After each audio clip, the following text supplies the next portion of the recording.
There is a tiredness that sleep alone cannot reach. You can lie down, close your eyes, turn off the light, and still feel your mind moving through the dark like it has unfinished work to do. It returns to old conversations. It questions what you should have said. It pulls tomorrow closer before tomorrow has even arrived. And somewhere beneath all of that noise, there is a quieter part of you that is not asking for answers anymore. It is asking for peace. Your mind has been begging for this sleep. Not the kind where the body disappears for a few hours while the soul keeps carrying everything. Not the kind where you wake up with the same heaviness you took to bed, but the kind of sleep that teaches the mind to unclench. The kind that reminds you that not every thought deserves your strength. Not every fear deserves your attention. Not every memory deserves another night of your life. All day you carry more than people know. You carry duties. You carry pressure. You carry the need to look fine when something inside you is tired of pretending. You carry things that were said, things that were not said, things you lost, things you fear losing, and things you still do not fully understand. And because the world rewards endurance, you keep going, you keep smiling, you keep answering, you keep pushing, but the mind remembers what the face hides. The Stoics understood this quiet battle. They knew that peace does not come from controlling the whole world. It comes from learning where your power ends. It comes from seeing a thought without becoming its servant. It comes from releasing what belongs to fate, what belongs to others, what belongs to the past, and what was never yours to carry in the first place. Tonight is not about escaping your life. It is about returning to yourself. 4 hours to let the noise lose its grip. 4 hours to stop arguing with what has already happened. 4 hours to breathe through the weight, loosen the fear, soften the heart, and let the mind remember that it was never created to be a battlefield forever. So let this be the sleep your mind has been asking for in silence. A sleep that does not demand perfection. A sleep that does not need every answer before it begins. A sleep that gently teaches you to put down the world, one thought at a time, until what remains is stillness, strength, and the quiet freedom of finally letting yourself rest. And as you begin to put the world down, one quiet truth rises to the surface. The mind does not become tired only because it has been thinking. It becomes tired because it has been performing. It has been acting strong when it wanted comfort. It has been answering life with courage when it wanted softness. It has been standing guard over pain, fear, memory, and responsibility while pretending it needed nothing. But tonight, that performance can begin to end. There comes a moment when being strong becomes heavy, not because strength is wrong, but because even strength was never meant to be worn like a mask every hour of your life. You wake up, and before your feet touch the ground, the world already expects something from you. Someone needs your attention. Something needs your decision. A problem waits at the edge of the day. A memory follows quietly behind you, and without even noticing it, you put on the face that says, "I am fine." But deep inside, another part of you knows the truth. It knows when you are tired of holding your voice steady. It knows when your smile has become a shield. It knows when you are no longer resting, but only pausing between battles. This is the part of you that begs for a different kind of sleep, not just sleep for the body, but sleep for the part of you that has been pretending for too long.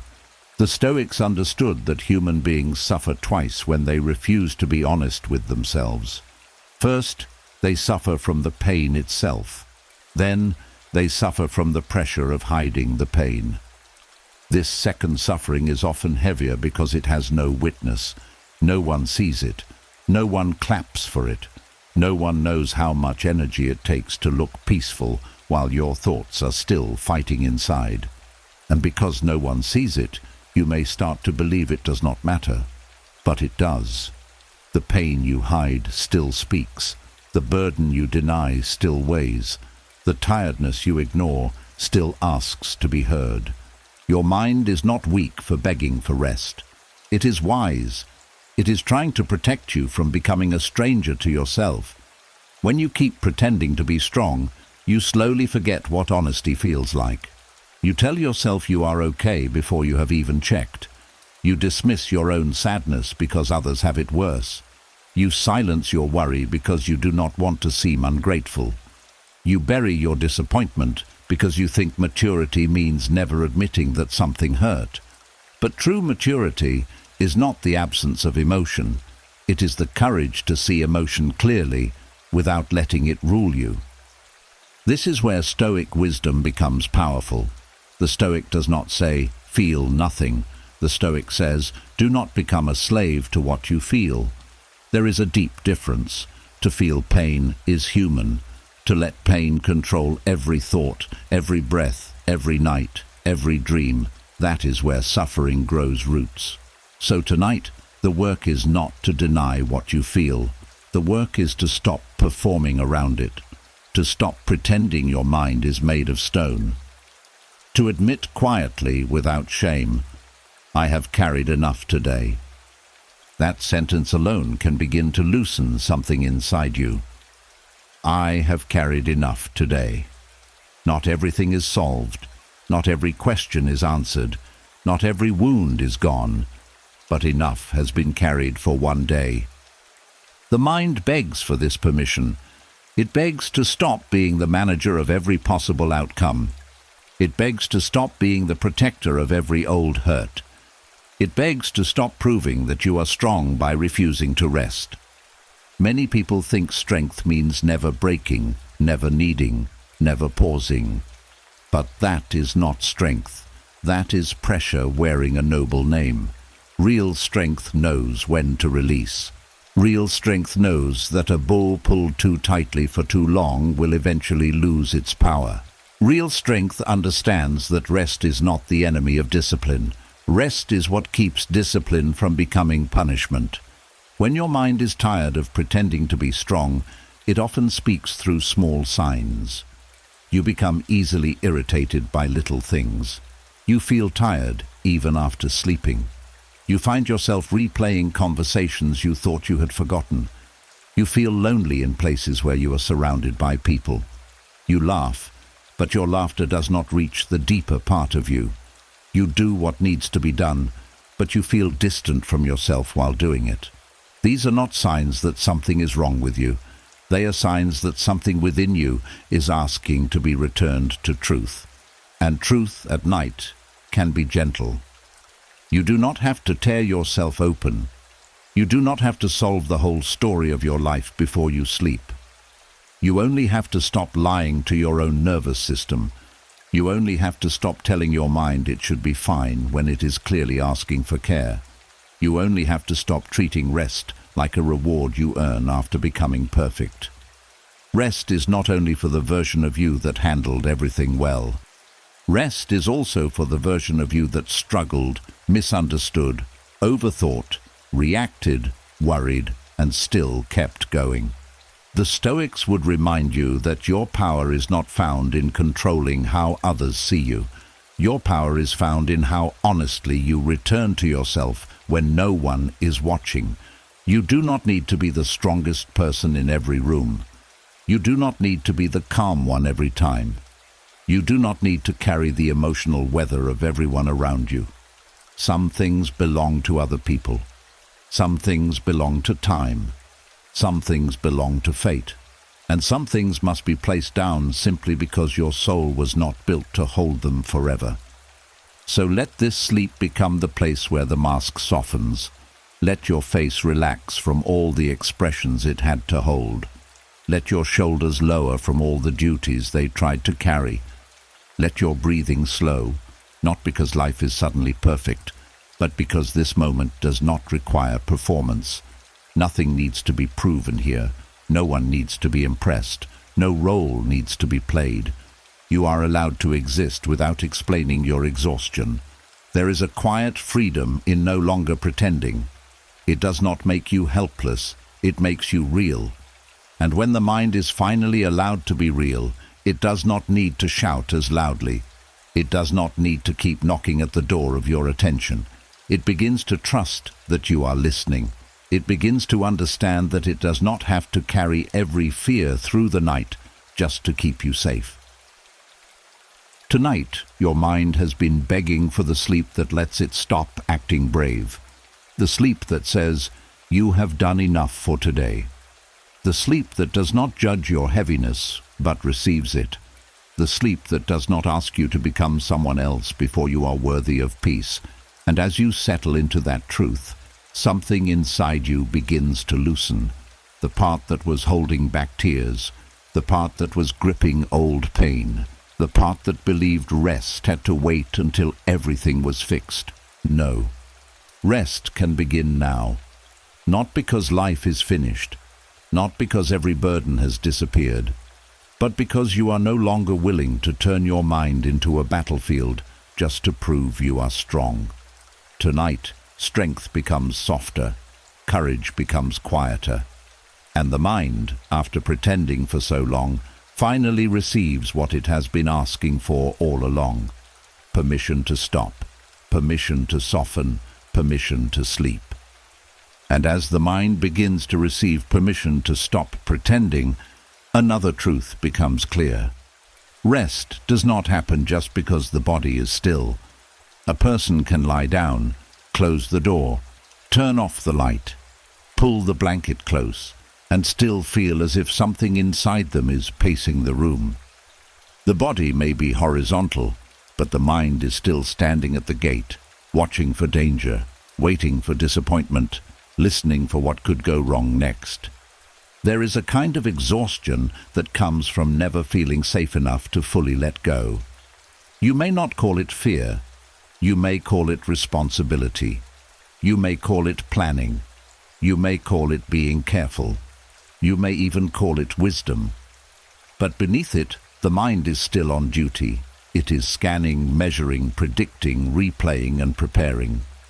It is trying to protect you from pain by refusing to rest. And this is why some nights feel so unfair. Your body is tired enough to sleep, but your mind is too alert to surrender. This is one of the quietest struggles a person can carry. From the outside, it looks simple.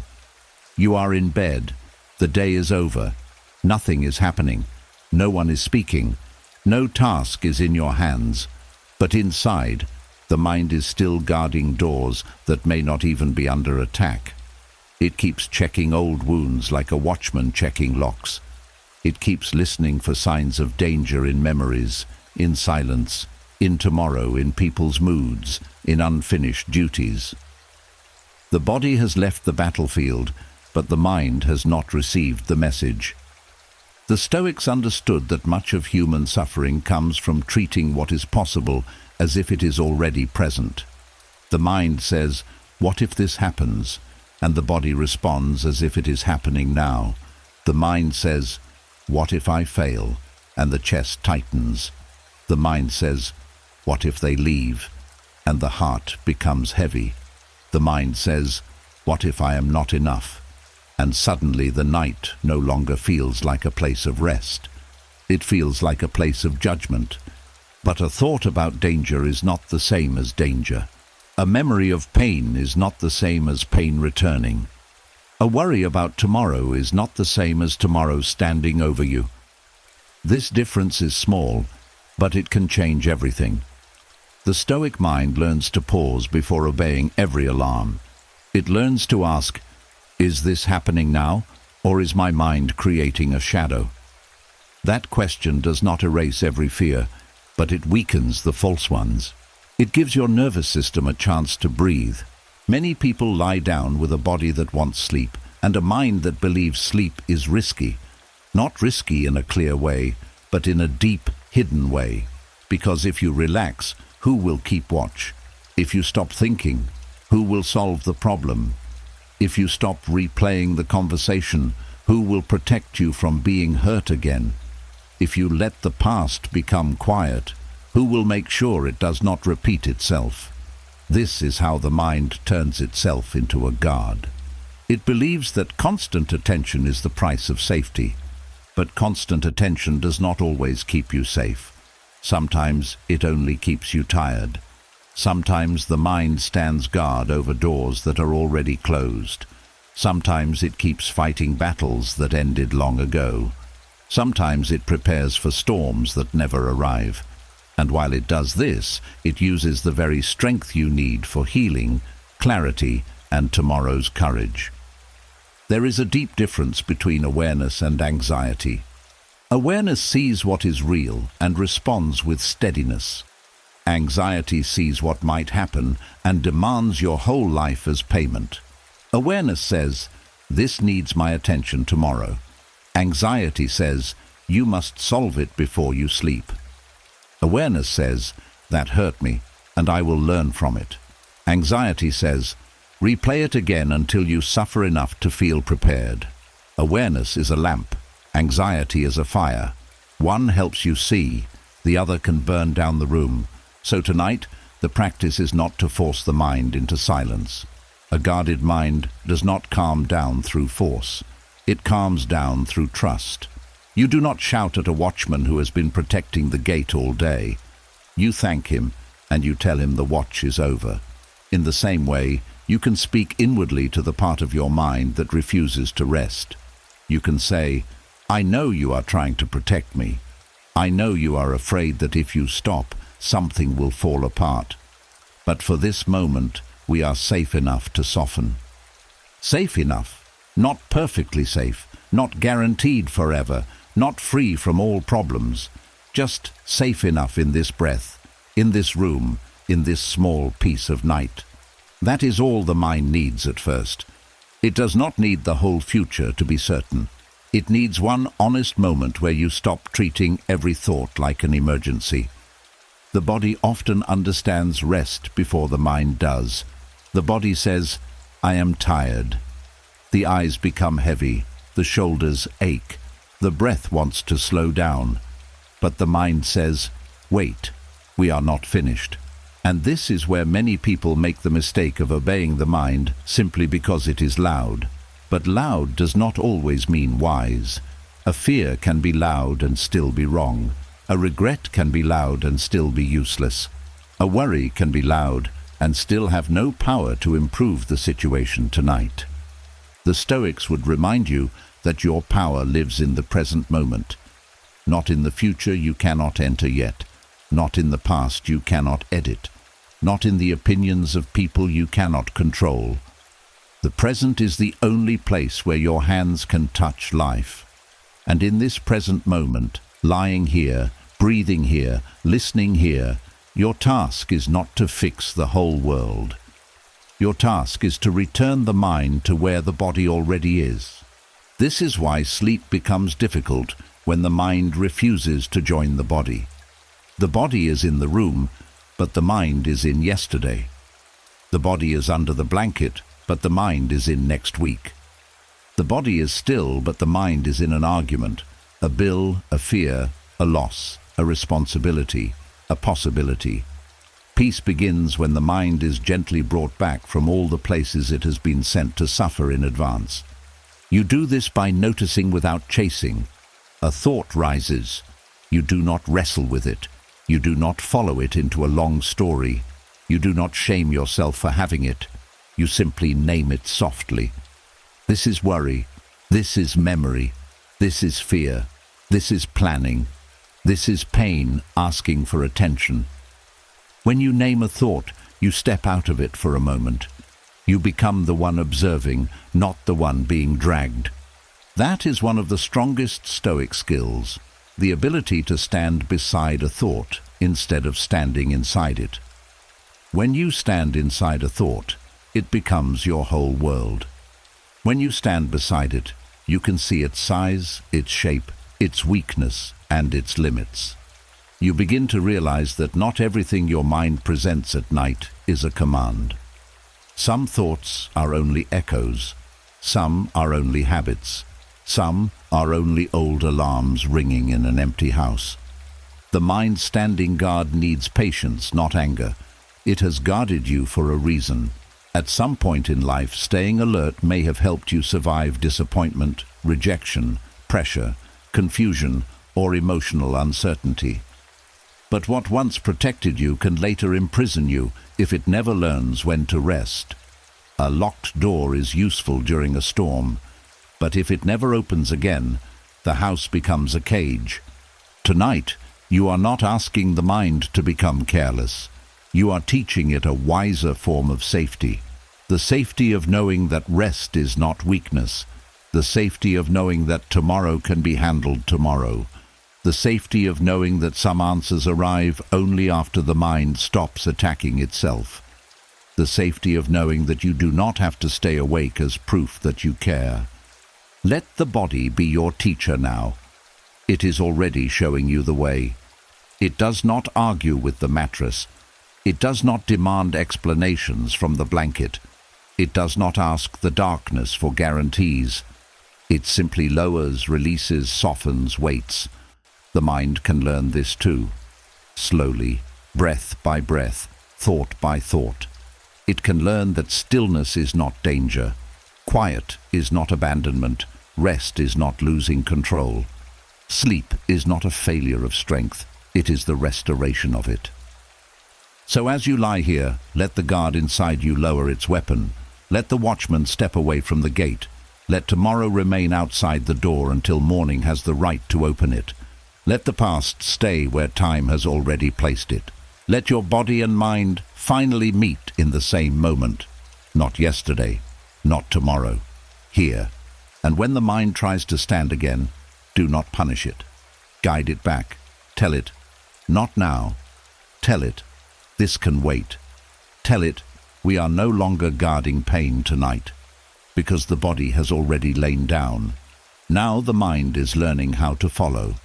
And in that quiet following, sleep becomes more than escape. It becomes trust. It becomes release. It becomes the first sign that the battlefield inside you is beginning to close for the night. And as the mind begins to lower its guard, you may notice something else waiting beneath the noise. Not every thought that visits you at night is a problem to solve. Some are emotions that were never allowed to finish. They followed you through the day quietly. They stood behind your smile. They waited under your words. And when the world became still, they rose again, not to hurt you, but to be understood. There are feelings that do not disappear just because the day ends. A disappointment does not vanish because you turned off the light. A hurtful word does not lose its sting because the room is quiet. A fear does not become harmless simply because you told yourself to be strong. Unfinished emotions have a way of following the mind into bed like unpaid debts. They ask for attention when your body is already tired, because they were pushed aside when you were busy surviving the day. This is why night can feel heavier than morning. During the day you have movement, you have noise, you have people, you have duties, you have small distractions that keep certain feelings from reaching the surface. But at night, there is no crowd inside you. There is no task loud enough to cover the truth. The emotion you avoided at noon may return at midnight. The sadness you swallowed during a conversation may become the heaviness in your chest.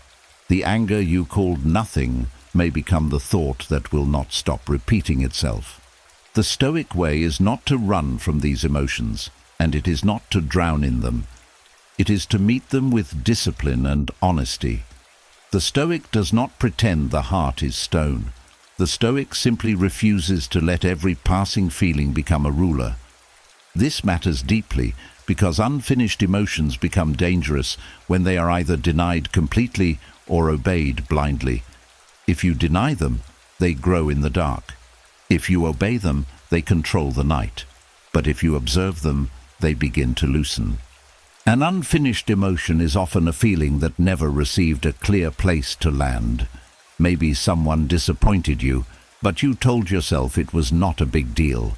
Maybe you were angry, but you stayed silent because you did not want conflict. Maybe you felt rejected, but you covered it with pride. Maybe you were afraid, but you called it planning. Maybe you were lonely, but you kept busy so you would not have to admit it. These feelings do not need drama, they need recognition. Recognition sounds simple, but it is powerful. It means saying inwardly, this is sadness, this is anger, this is fear, this is grief, this is disappointment. This is a wound that has not fully closed. When you name what you feel, you stop letting it hide behind 1,000 thoughts. Many racing thoughts are only emotions wearing masks. The mind may say, why did they do that? But underneath may be hurt. The mind may say, what if everything goes wrong? But underneath may be fear. The mind may say, I should have done better, but underneath may be shame.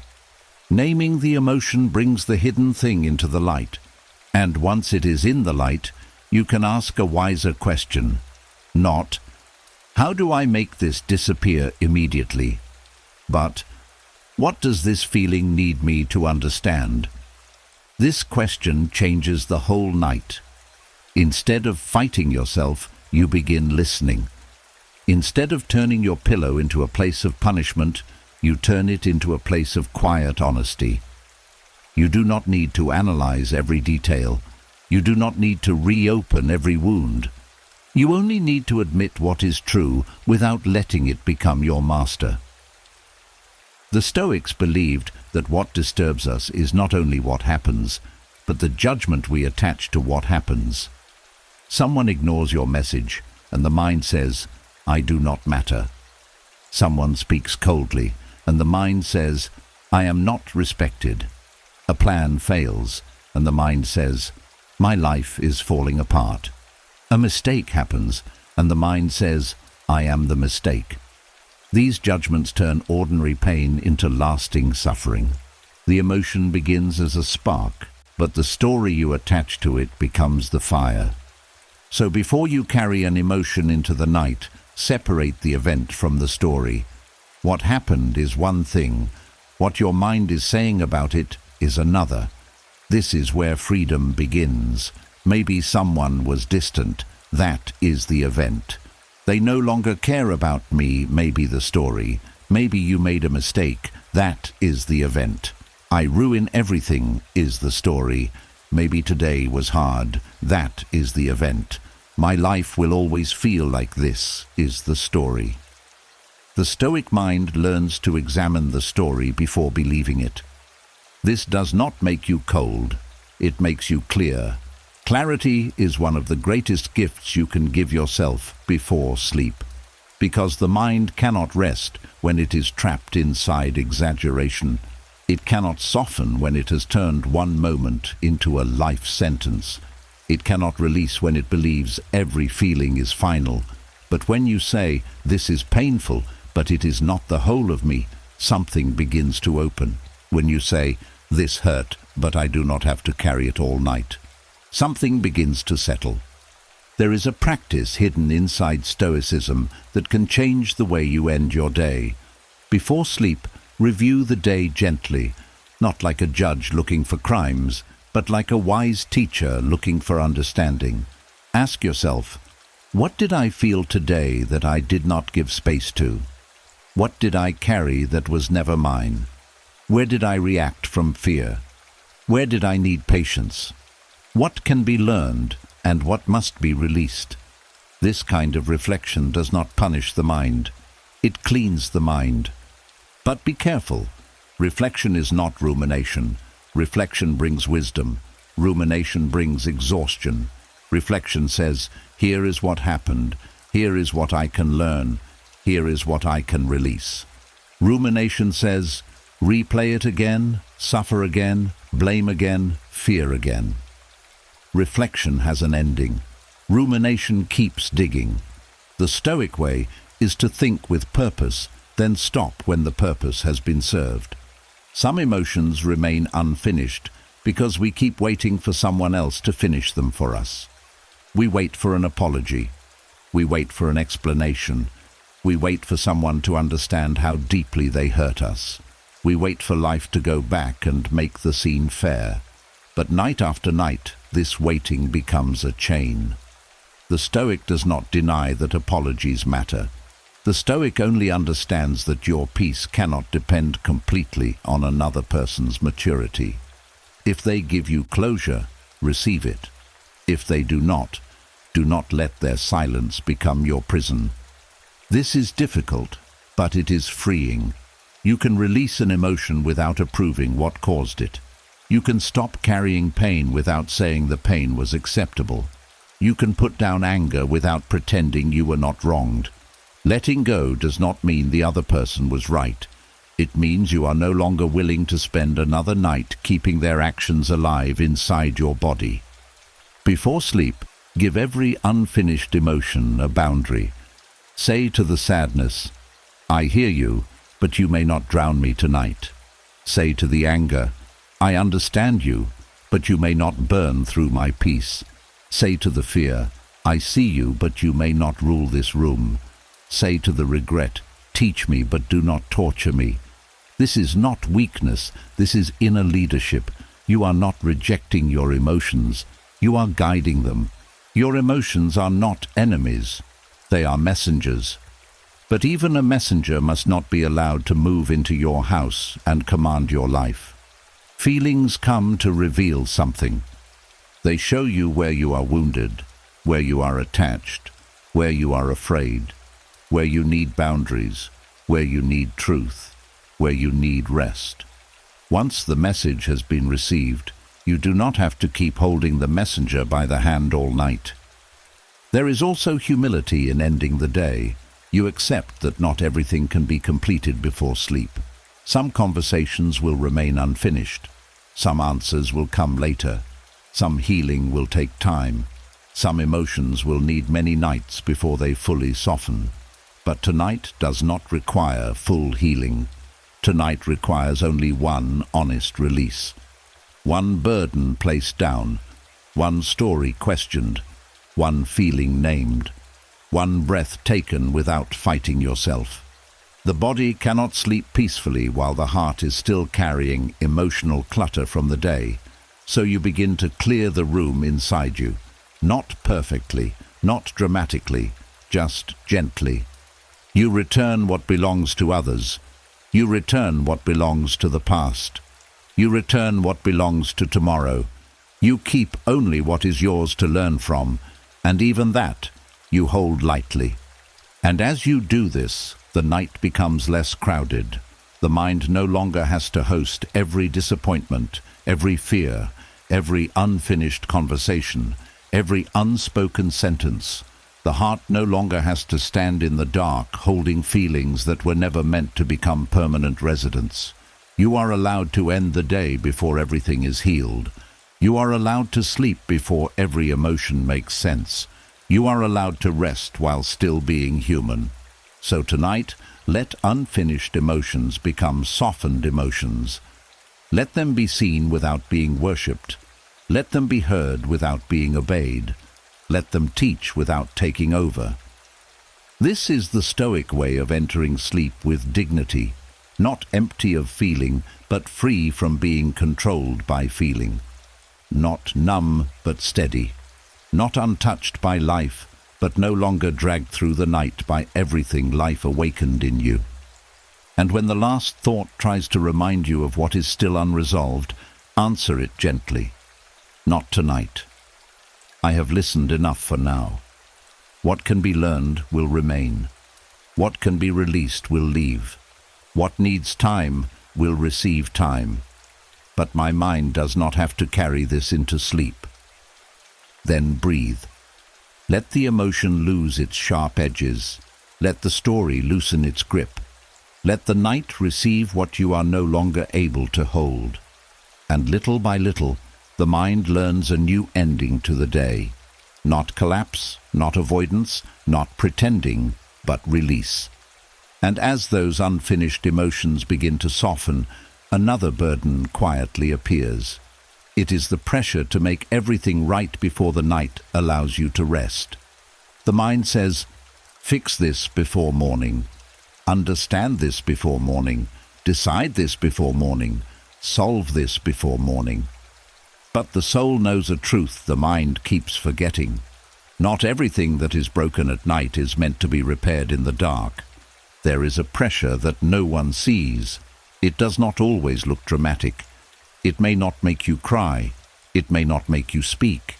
It simply sits inside you like a weight behind the ribs. It tells you that you cannot sleep yet because something is unfinished. A conversation is unresolved. A plan is uncertain. A person is upset. A mistake is still fresh. A problem is waiting.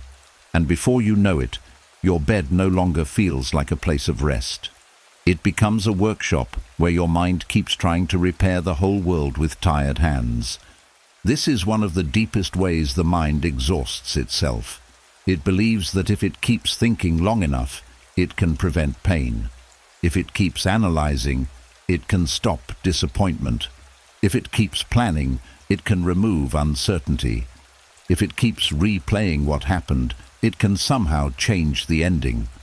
But night is not made for fixing everything. Night is made for returning the mind to its rightful limits. The Stoics understood that peace begins when you separate what is yours from what is not yours. Your effort is yours. Your response is yours. Your next wise step is yours. But the outcome is not fully yours. Other people's reactions are not fully yours. Time is not fully yours. The past is not yours to change. The future is not yours to control before it arrives. When the mind forgets this, it takes on the work of fate and then wonders why it feels crushed. So much of your night pressure comes from trying to carry duties that belong to tomorrow. Tomorrow has its own strength. Tomorrow has its own light. Tomorrow has its own information that you do not have tonight. But the tired mind does not trust tomorrow. It says, we must handle it now. It pulls future problems into the present and demands present energy for things that have not yet happened. This is why worry feels productive when it is often only suffering in advance. There is a great difference between preparation and mental punishment. Preparation has a purpose. It writes the note, sets the reminder, makes the plan, says the prayer, takes the next step, and then stops.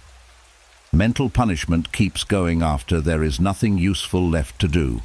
It asks the same question again and again. It creates scenes that have not happened. It argues with people who are not in the room. It turns one problem into 10 shadows. It calls this care, but it is not care. It is fear dressed as responsibility. The Stoic way is not to become careless. It is to become precise. Ask yourself gently, what can actually be done tonight? Not what can be feared tonight. Not what can be imagined tonight. Not what can be regretted tonight. What can be done? If there is one small action that brings order, do it calmly. Write the message and leave it until morning. Make the list and close the notebook. Set the alarm. Prepare what you can. Apologize if it is wise and timely. Pray if that comforts you. Breathe if nothing else can be moved. Then stop. That stopping is where peace begins. Not because everything is solved, but because you have stopped demanding that the night become a servant to your anxiety. There is dignity in saying, I have done what can be done for now. There is wisdom in saying, this problem may still exist, but I do not have to bleed into it all night. There is strength in admitting, my tired mind is not the best judge of tomorrow's battles. The mind at night often becomes dramatic because it is tired. It speaks in extremes. It says, everything is falling apart. It says, nothing will work. It says, you should have known better. It says, you must find the answer now. But a tired mind should not be treated as a prophet. It should be treated with care. Just because a thought feels urgent does not mean it is wise. Just because fear knocks loudly does not mean it deserves the key. This is why sleep itself becomes an act of discipline. To sleep when everything is not fixed is not weakness. It is trust. It is the discipline of refusing to hand your entire nervous system over to a problem that cannot be completed tonight.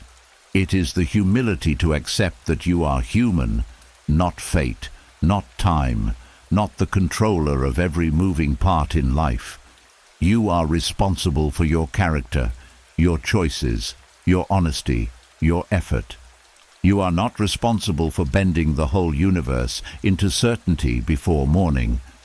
The invisible pressure to fix everything often begins with love. You want people to be okay. You want your family to be safe. You want your work to succeed. You want your relationships to feel peaceful. You want your life to make sense. These are not bad desires, but even good desires can become heavy when they turn into control. Love without wisdom becomes worry. Care without boundaries becomes exhaustion. Responsibility without surrender becomes a prison. The Stoic does not love less. The Stoic loves with clearer hands. Clear hands know when to hold and when to release. Clear hands know that you can care deeply and still sleep. You can be concerned and still breathe. You can have unfinished duties and still rest. You can love someone and still admit that their choices are not yours to command. You can face tomorrow better if you stop destroying tonight. There is also a quiet pride hidden inside the need to fix everything. It says, if I think hard enough, I can control this. It says, if I worry enough, I can protect everyone. It says, if I suffer enough, it proves that I care. But suffering is not always proof of love. Sometimes it is proof that the mind has forgotten its limits. You do not have to stay tense to prove that something matters to you. You do not have to lose sleep to prove that your heart is sincere. Before morning, some things are meant to remain unfinished, not abandoned, just unfinished. A seed does not become a tree because you stare at the soil all night. Healing does not happen faster because you keep reopening the wound. Answers do not become clearer because the mind is forced past exhaustion. Some things need time, some things need daylight, some things need distance. Some things need another person's honesty. Some things need your calmer self, not your midnight fear. So tonight, release the demand that everything must be repaired before you close your eyes. Let the unresolved be unresolved without letting it become your master. Let the uncertain be uncertain without letting it steal your breath. Let the unfinished remain on the table of life, knowing that you do not have to sit beside it until morning with your heart clenched. A simple practice can help. Place one hand gently over the body and say inwardly, "This is what I can control." Feel the breath. Feel the present. Feel the life that is still here. Then say, "This is what I release for tonight." Release the answer you do not yet have. Release the reaction you cannot control. Release the mistake you cannot undo tonight. Release the future that has not arrived. Release the belief that pressure is the same as progress.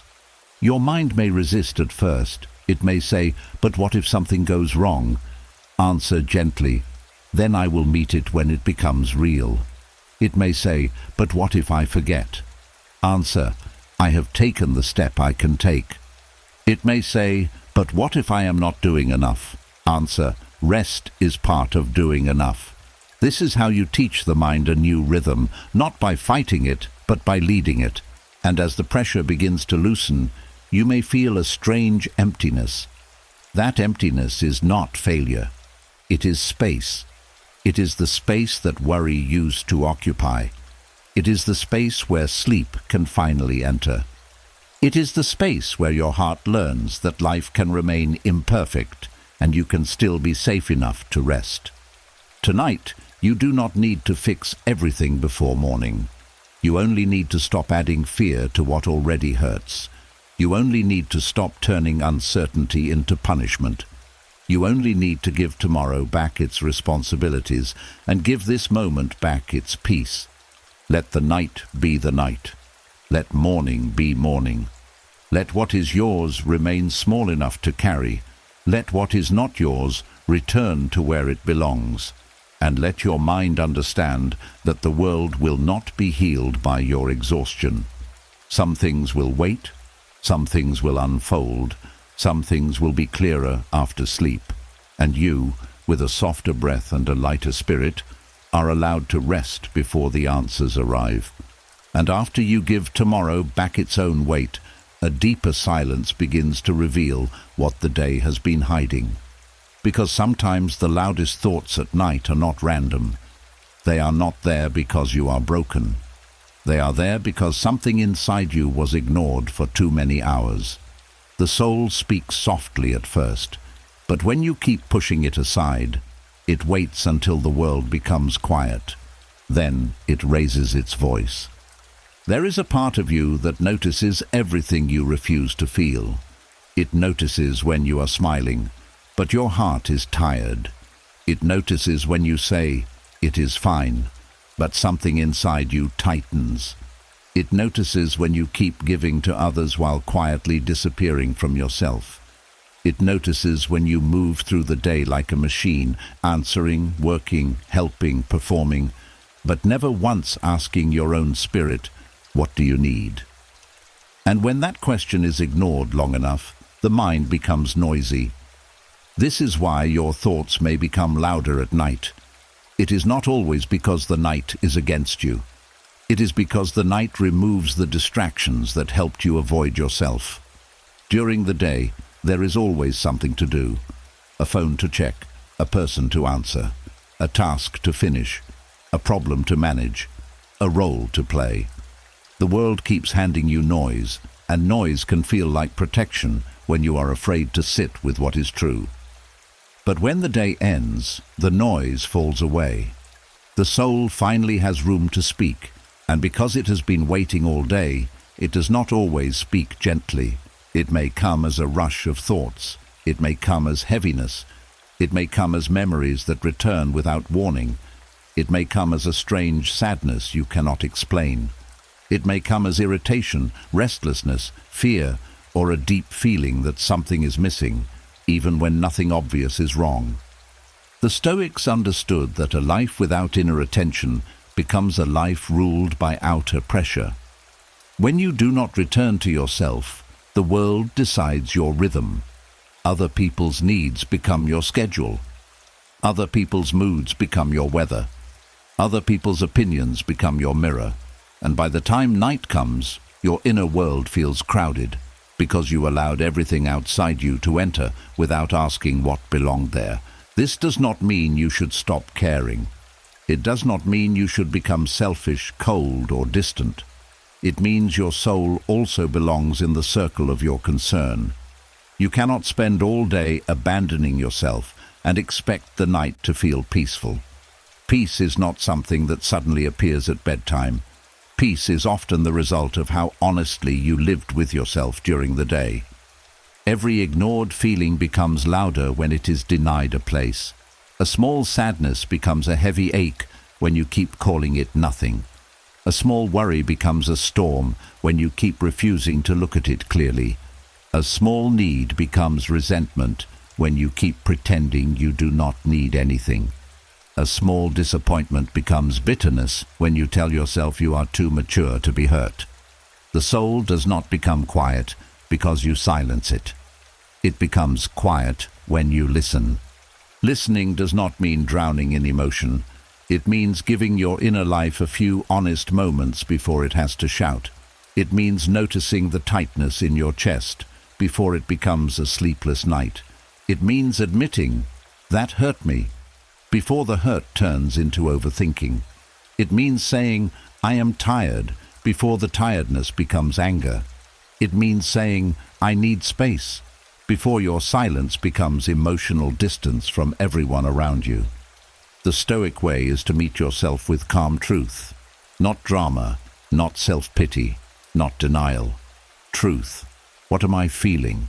What did I ignore today? What did I agree to when I wanted to say no? Where did I betray my peace to keep an appearance? Where did I give my energy to something that did not deserve it? Where did I confuse endurance with wisdom? These questions are not meant to accuse you. They are meant to bring you back. Because many people do not lose themselves all at once. They lose themselves in small daily moments. They laugh when they want to rest. They say yes when their spirit says no. They comfort others while needing comfort themselves. They rush from one duty to another without pausing long enough to feel their own life. Then at night, they wonder why their mind is loud. But the mind is only reporting what the day refused to process. Your thoughts become louder when your soul has been ignored, because the soul does not disappear. It waits. It waits beneath your productivity. It waits beneath your politeness. It waits beneath your strength. It waits beneath your busy hands and tired smile. And if you never sit with it during the day, it will meet you at night, because that is the only time you stop running. This is why some people fear silence. Silence does not create the pain. It reveals the pain that movement was covering. Silence does not create loneliness. It reveals where connection has been missing. Silence does not create regret. It reveals where your choices moved away from your values. Silence does not create exhaustion. It reveals how long you have been living without true restoration. The Stoics did not fear silence. They used it as a mirror. They understood that the quiet mind is not empty, it is honest. In silence you begin to see what has been ruling you. You see what you have been chasing. You see what you have been avoiding. You see where fear has been pretending to be duty. You see where pride has been pretending to be strength. You see where pain has been pretending to be wisdom. But this seeing must be gentle. If you look inward only to attack yourself, the soul will hide again. If every moment of reflection becomes a courtroom, your mind will resist silence. So tonight, do not meet your loud thoughts with anger. Meet them as signs. They are telling you that something needs attention. Not everything needs to be solved, but something needs to be acknowledged. A thought may say, "You are behind." Look deeper, and perhaps the soul is saying, "I am tired of being measured by speed." A thought may say, "They do not care about you." Look deeper, and perhaps the soul is saying, "I need tenderness and reassurance." A thought may say, "You should have done more." Look deeper, and perhaps the soul is saying, "I feel guilty for having limits." A thought may say, "Everything is uncertain." Look deeper, and perhaps the soul is saying, "I want to feel safe." When you understand the need beneath the noise begins to lose power, because the thought was never the whole message, it was only the surface. Beneath many loud thoughts is a quiet hunger for rest, for truth, for boundaries, for forgiveness, for comfort, for direction, for permission to stop pretending. This is where Stoic discipline becomes compassionate. You do not obey every loud thought, but you do not ignore the deeper message either. You say, "I hear the fear, but I will not let it lead me." You say, "I hear the sadness, but I will not let it define me." You say, "I hear the guilt, but I will not let it punish me." You say, "I hear the longing, and I will treat it with respect." The soul does not need you to fix the whole life tonight. It needs you to stop abandoning it. It needs one honest breath, one quiet admission, one moment where you stop using busyness as a wall, one moment where you say, "I am here now, I am listening now. I may not have all the answers, but I will not keep leaving myself outside my own care." That sentence can become medicine, because when the soul feels heard, the mind does not have to shout as much. When the heart is allowed to be honest, thoughts stop dressing up as emergencies. When the inner life is given space, the night no longer has to become the place where every buried feeling rises at once. So as you move towards sleep, ask yourself softly, what part of me did I ignore today? Do not force a perfect answer. Let the answer come like a small light. Maybe you ignored your need for rest. Maybe you ignored your anger. Maybe you ignored your grief. Maybe you ignored your desire for quiet. Maybe you ignored the fact that you are doing your best with a heart that has carried more than people know. Whatever rises, do not shame it. Hold it gently. Let it exist without letting it take over. This is how the mind learns that it does not need to become loud to be heard.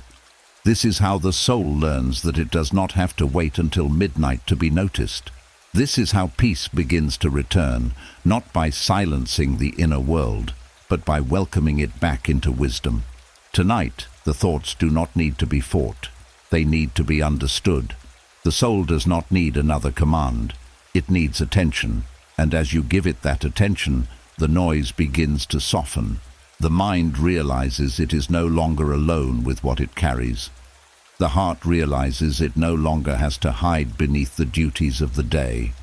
And slowly, the night becomes less like a room full of echoes and more like a quiet place where the deepest part of you is finally allowed to be heard, held, and released into sleep. And as the soul begins to feel heard, another hidden habit comes into view. Many people do not end the day by resting. They end the day by putting their whole life on trial. One mistake becomes evidence. One awkward moment becomes a sentence. One unfinished task becomes proof that they are failing. And before sleep can enter, the mind begins to judge not just the day, but the entire person who lived it. There is a quiet cruelty in the way some minds speak at night. They do not say, "Today was difficult." They say, "You are not doing enough." They do not say, "That moment hurt." They say, "Your life is always like this." They do not say, "You made one mistake." They say, "This is who you are." And that is how a single day becomes heavier than it should ever be. The mind takes a few tired hours and uses them to measure your whole existence. But one day is not your whole life. One mood is not your whole character. One mistake is not your whole identity. One delay is not your destiny. One painful conversation is not the final meaning of your relationships. One season of heaviness does not cancel every quiet strength that brought you this far. The rare discipline is learning to end the day without turning it into a final judgment. This is not easy because the tired mind loves to exaggerate. At night, the mind often loses proportion. Small things become enormous. A simple failure becomes a life pattern. A person's silence becomes rejection. A slow day becomes proof that nothing is moving. A regret becomes a chain. And because the room is quiet, every thought sounds more powerful than it truly is. The Stoics understood that the mind must be trained not to believe every impression.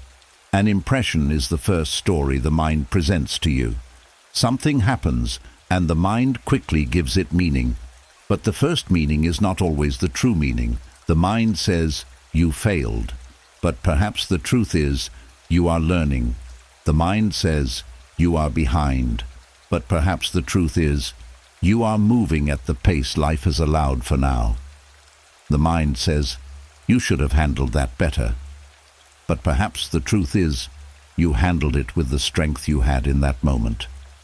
This difference matters, because if you let the tired mind define your whole life, you will go to sleep under a false sentence. You will carry shame into your dreams. You will wake up already heavy, as if the new day must pay for the old one. And slowly, life begins to feel like one long punishment, instead of a series of moments that can still be understood, corrected, and softened. The Stoic way is not to ignore your actions. It is to examine them without hatred. There is a kind of self-review that heals, and there is a kind of self-review that harms. Healing review asks, "What can I learn?" Harmful review says, "What is wrong with me?" Healing review sees the day clearly. Harmful review uses the day as a weapon. Healing review creates wisdom. Harmful review creates shame. And shame rarely makes a person better. It usually makes them more afraid, more hidden, more tired, and more distant from their own peace. At the end of the day, you are allowed to look honestly at what happened. You are allowed to notice where you spoke too quickly, where you delayed something important, where fear led you, where pride made you hard, where tiredness made you impatient. But you must look with the eyes of a teacher, not an executioner. A teacher corrects without destroying. A teacher says, "This can improve." An executioner says, "You are finished." Tonight you do not need an executioner inside your mind. You need a wise teacher. A wise teacher knows that every human being is unfinished. You are not a completed statue. You are not a perfect machine. You are a living soul moving through pressure, memory, fear, hope, duty, love, and uncertainty. Some days you will speak from your highest self. Some days you will speak from your wound. Some days you will act with patience. Some days your exhaustion will answer before your wisdom does. This is not an excuse to remain unchanged. It is a reason to keep growing without despising yourself. The rare discipline is to say, "I can be responsible without being cruel to myself." Responsibility says, "I will learn from this." Cruelty says, "I will punish myself for this." Responsibility says, "Tomorrow I can make a better choice." Cruelty says, "I am the mistake." Responsibility keeps the heart open to change. Cruelty closes the heart with fear. And there is another reason this discipline matters. When you judge your entire life at night, you are judging it from the weakest hour of your strength. You are tired. Your body is asking for restoration. Your emotions have been stretched by the day. Your mind has less patience, less clarity, less balance. Midnight is rarely the best courtroom. A tired mind should not be given the authority to write the final story of your life. So when the judging voice rises, pause before you agree with it. Let it speak, but do not bow. It may say, "You wasted today." Answer, "Some parts were difficult, but the day still carried lessons." It may say, "You are not where you should be." Answer, "I am where I am, and from here I can take the next step." It may say, "You always ruin things." Answer, "No. I have made mistakes, but I have also survived, repaired, learned, loved, and begun again." This is how you take back authority from the inner judge. You do not silence it with force. You correct it with truth. The Stoics practiced evening reflection, but they did not practice evening self-hatred. They believed the day should be reviewed so the soul could become wiser. They asked themselves what they did well, where they failed, and how they could improve. But the purpose was growth, not punishment. The purpose was to clean the inner room before sleep, not fill it with accusations. You can do the same tonight. Look at the day and separate facts from attacks. A fact says, "I did not finish that task." An attack says, "I am useless." A fact says, "I felt jealous." An attack says, "I am a bad person." A fact says, "I reacted too strongly." An attack says, "I always destroy peace." Facts can teach you. Attacks only wound you. Let the facts stay long enough to give instruction. Let the attacks leave. There is also mercy in remembering the full picture. The judging mind selects only what hurts. It forgets the effort you made. It forgets the patience you showed. It forgets the burden you carried without applause. It forgets the small kindness, the quiet endurance, the moment you chose not to give up, the message you answered, the duty you completed, the pain you did not pass on to someone else. A fair review of the day must include your effort, not only your error. Maybe today was not beautiful, but you still moved through it. Maybe you were not your calmest self, but you noticed. Maybe you did not finish everything, but you did something. Maybe you felt weak, but you stayed. Maybe you were afraid, but you continued. These things count. The mind that judges you at night often refuses to count them, so you must count them yourself. Ending the day without judging your entire life does not mean saying every day was good. Some days are heavy. Some days are disappointing. Some days reveal wounds you thought were healed. Some days make you feel far from the person you want to become, but even then, the day is still only a day. It is not a verdict. It is not a final chapter. It is not the full measure of your worth. A bad day can be honored, learned from, and released. It does not have to become your identity. So tonight, place a boundary around the day. Let today be today. Do not attach every old failure to it. Do not drag every future fear into it. Do not use it as proof that nothing will ever change. Let the day remain one piece of time. One piece. Not the whole road, not the whole story, not the whole you. Say quietly, "This day is ending. I will take the lesson, but I will not take the sentence." Let that become a key inside your mind. The lesson can come with you. The sentence can stay behind. The lesson says, grow. The sentence says, suffer. Choose the lesson. And as you prepare for sleep, allow yourself to be unfinished without being condemned. Allow yourself to be learning without being ashamed. Allow yourself to be human without turning humanity into failure. The night does not need your perfect record. It needs your honest surrender. Let the inner judge step down. Let the wise teacher remain. Let the facts be seen. Let the attacks dissolve. Let the day close without becoming your whole life. Because tomorrow does not need you to arrive already punished. Tomorrow needs you rested enough to return with clarity. Rested enough to choose better. Rested enough to love better. Rested enough to continue. So breathe into this rare discipline.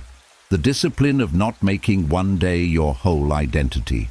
The discipline of not letting one mistake become your name. The discipline of not turning tired thoughts into final truth. Tonight, you are not here to judge your entire life.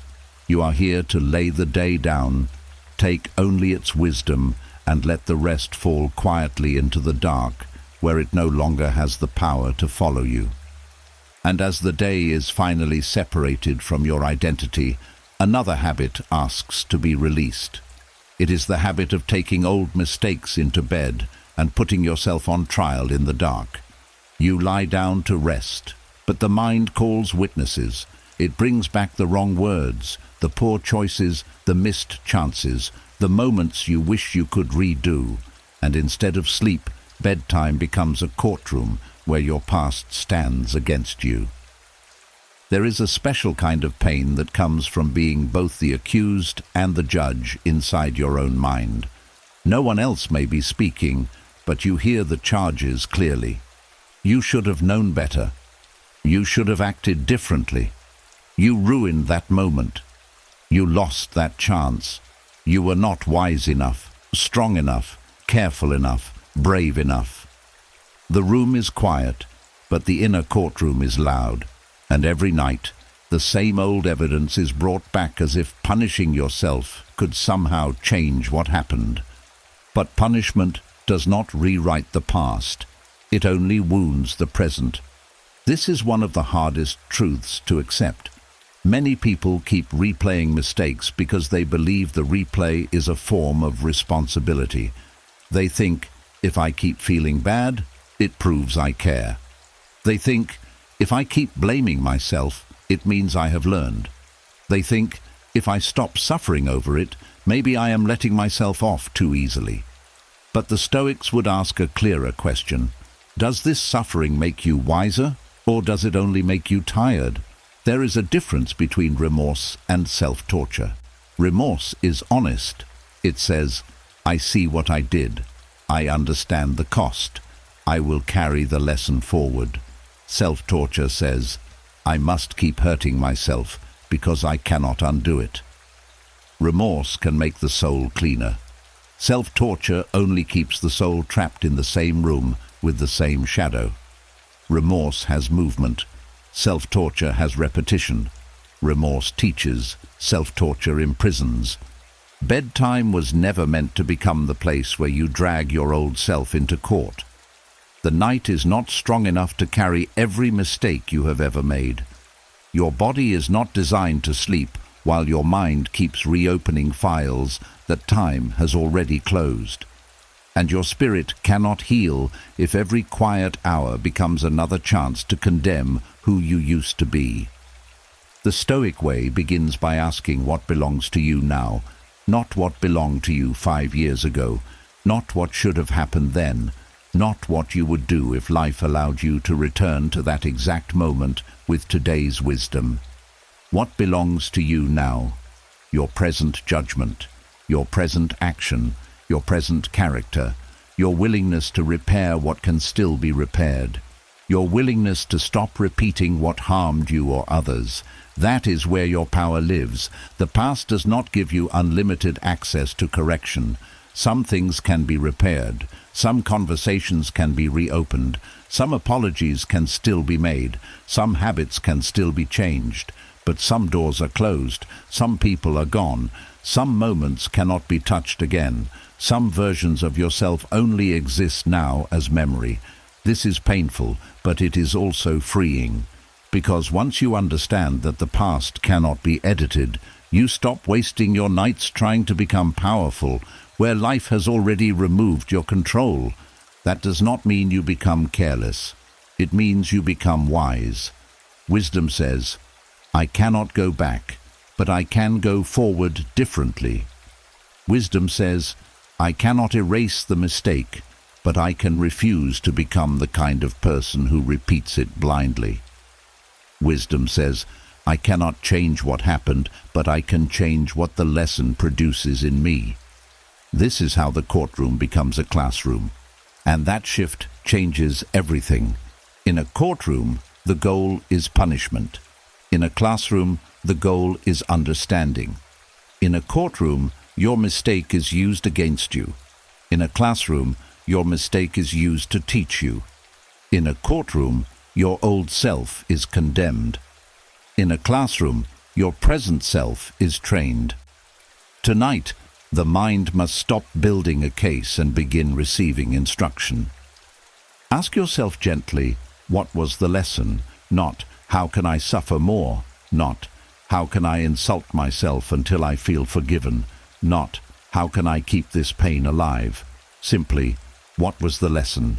Maybe the lesson was to speak sooner. Maybe it was to listen more carefully. Maybe it was to trust the uneasiness you ignored. Maybe it was to slow down before reacting. Maybe it was to stop seeking approval from people who never handled your heart with care. Maybe it was to set a boundary before resentment grew. Maybe it was to stop confusing pressure with love. Once the lesson is found, you do not need to keep swallowing the poison of the memory every night. You can carry the wisdom without carrying the wound in its sharpest form. You can remember without bleeding. You can learn without living there. You can honor the seriousness of what happened without turning your bed into a punishment room. The mind may resist this because shame often pretends to be moral. Shame says, if you forgive yourself, you are excusing yourself. But self-forgiveness is not self-excuse. Excuse says, it did not matter. Forgiveness says, it mattered, and I will not let it destroy the rest of my life. Excuse avoids responsibility. Forgiveness completes responsibility by allowing growth to begin. Excuse hides. Forgiveness faces the truth and still chooses not to remain chained. The Stoics believed that the past should be remembered only in service of wisdom. If a memory cannot be acted upon, repaired, or learned from tonight, then dragging it into sleep is not discipline. It is self-harm in the form of thought. It is the mind striking itself with old evidence, and no peaceful life can be built when the inner judge never rests. So when the memory comes tonight, do not run from it, and do not kneel before it. See it, name it, place it where it belongs. Say, this is a memory, not a command. Say, this is regret, not a life sentence. Say, this is a lesson, not my identity. Say, this is the past asking for wisdom, not permission to steal another night. There is a strange mercy in admitting that the person who made that mistake did not know everything you know now. That does not erase responsibility, it adds truth. You were acting from the understanding, fear, pain, pressure, immaturity, confusion, or blindness you had then. Today, you may see more clearly. That is why it hurts. But the fact that it hurts also means something in you has grown. A person with no conscience does not suffer over becoming wiser. Your regret may be painful, but it may also be proof that your soul has not become numb. Still, regret must have boundaries. It can visit, but it cannot rule. It can teach, but it cannot sleep beside you every night. It can remind you, but it cannot rename you. You are not required to keep proving that you are sorry by refusing peace. If repair is possible, make repair. If apology is needed and wise, prepare it with humility. If change is required, begin change. But after the honest step has been taken, let the night be free. Some mistakes become heavier because we keep asking them questions they cannot answer. Why did I do that? Why did I not see it? Why did I trust that? Why did I stay? Why did I speak? Why did I remain silent? These questions may have value once, but when asked 100 times at midnight, they become a circle. And circles do not lead you forward, they only exhaust your feet. A better question is, what kind of person must I become because of what I now understand? This question opens the door. It turns pain into direction. It gives regret a purpose. It moves you from accusation into formation. You are not here to spend your life worshipping the worst moment of your judgment. You are here to become steadier because of what that moment revealed.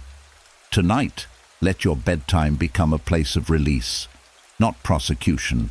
Let the old courtroom close. Let the witnesses go home. Let the judge step down. Let the accused version of you stop standing under the same harsh light. You have heard the charge enough. Now hear the lesson. Hear the wisdom. Hear the quiet voice that says, do better, but do not destroy yourself. Because sleep cannot come gently to a mind that keeps demanding a verdict. Sleep comes when the mind feels safe enough to stop defending itself. And your past mistakes do not need another trial tonight. They need their proper place, behind you, not above you, as teachers, not masters, as reminders, not chains. So breathe slowly and let the sentence dissolve. The past happened. The lesson remains. The punishment can end. You are allowed to rest before you become perfect. You are allowed to sleep while still growing. You are allowed to lay down the gavel, leave the courtroom, and return to the quiet room where your body has been waiting for mercy. Tonight, do not use the darkness to condemn yourself. Use it to release what has already taught you enough. Let the old mistake lose its throne. Let the mind stop arguing with time. Let your heart understand that growth is a better offering than endless guilt. And as the night deepens, let one truth follow you softly into sleep. You are not free because the past was perfect. You become free when the past is no longer allowed to be your judge. And after the old courtroom closes, another quiet struggle begins to show itself. The mind says it wants rest, but when rest finally comes near, it resists. It asks for peace, but refuses to loosen its grip. It begs for silence, then fills the silence with another thought. It wants to sleep, yet it keeps one hand on fear, one hand on control, and one ear listening for what might go wrong. This is one of the deepest contradictions inside a tired mind. It cries out for rest, but does not fully trust rest. It longs to stop, but stopping feels unsafe. It wants to release the burden, but the burden has become familiar. And sometimes what is familiar feels safer than what is peaceful, not because it is good for you, but because your mind knows how to survive inside it. A person can become used to tension, used to worry, used to scanning every mood, every silence, every possible disappointment, used to carrying more than their share, used to sleeping lightly, thinking deeply, preparing for pain before pain arrives. And after a while, the mind no longer knows how to surrender without feeling exposed. It has lived so long in defense that peace feels strange. This is why your mind may beg for rest and still refuse surrender. Rest asks the mind to trust. Surrender asks the mind to stop managing every shadow. And for a mind that has spent years surviving through control, this can feel like being asked to step into darkness with open hands. But surrender is not giving up. Surrender is not weakness. Surrender is not allowing life to crush you. Surrender is the wise decision to stop fighting what cannot be fought tonight. It is the moment you say, "I have done what I can. I will not spend the rest of my strength wrestling with what is beyond me." It is not the collapse of courage. It is courage changing shape. The Stoics understood this clearly. They knew that peace does not come from winning every battle outside you. Peace comes from knowing which battles are yours. The mind suffers when it treats everything as its assignment. Another person's opinion, another person's silence, tomorrow's uncertainty, yesterday's regret, fate's timing, life's unfairness. The mind gathers all of it and says, "I must hold this."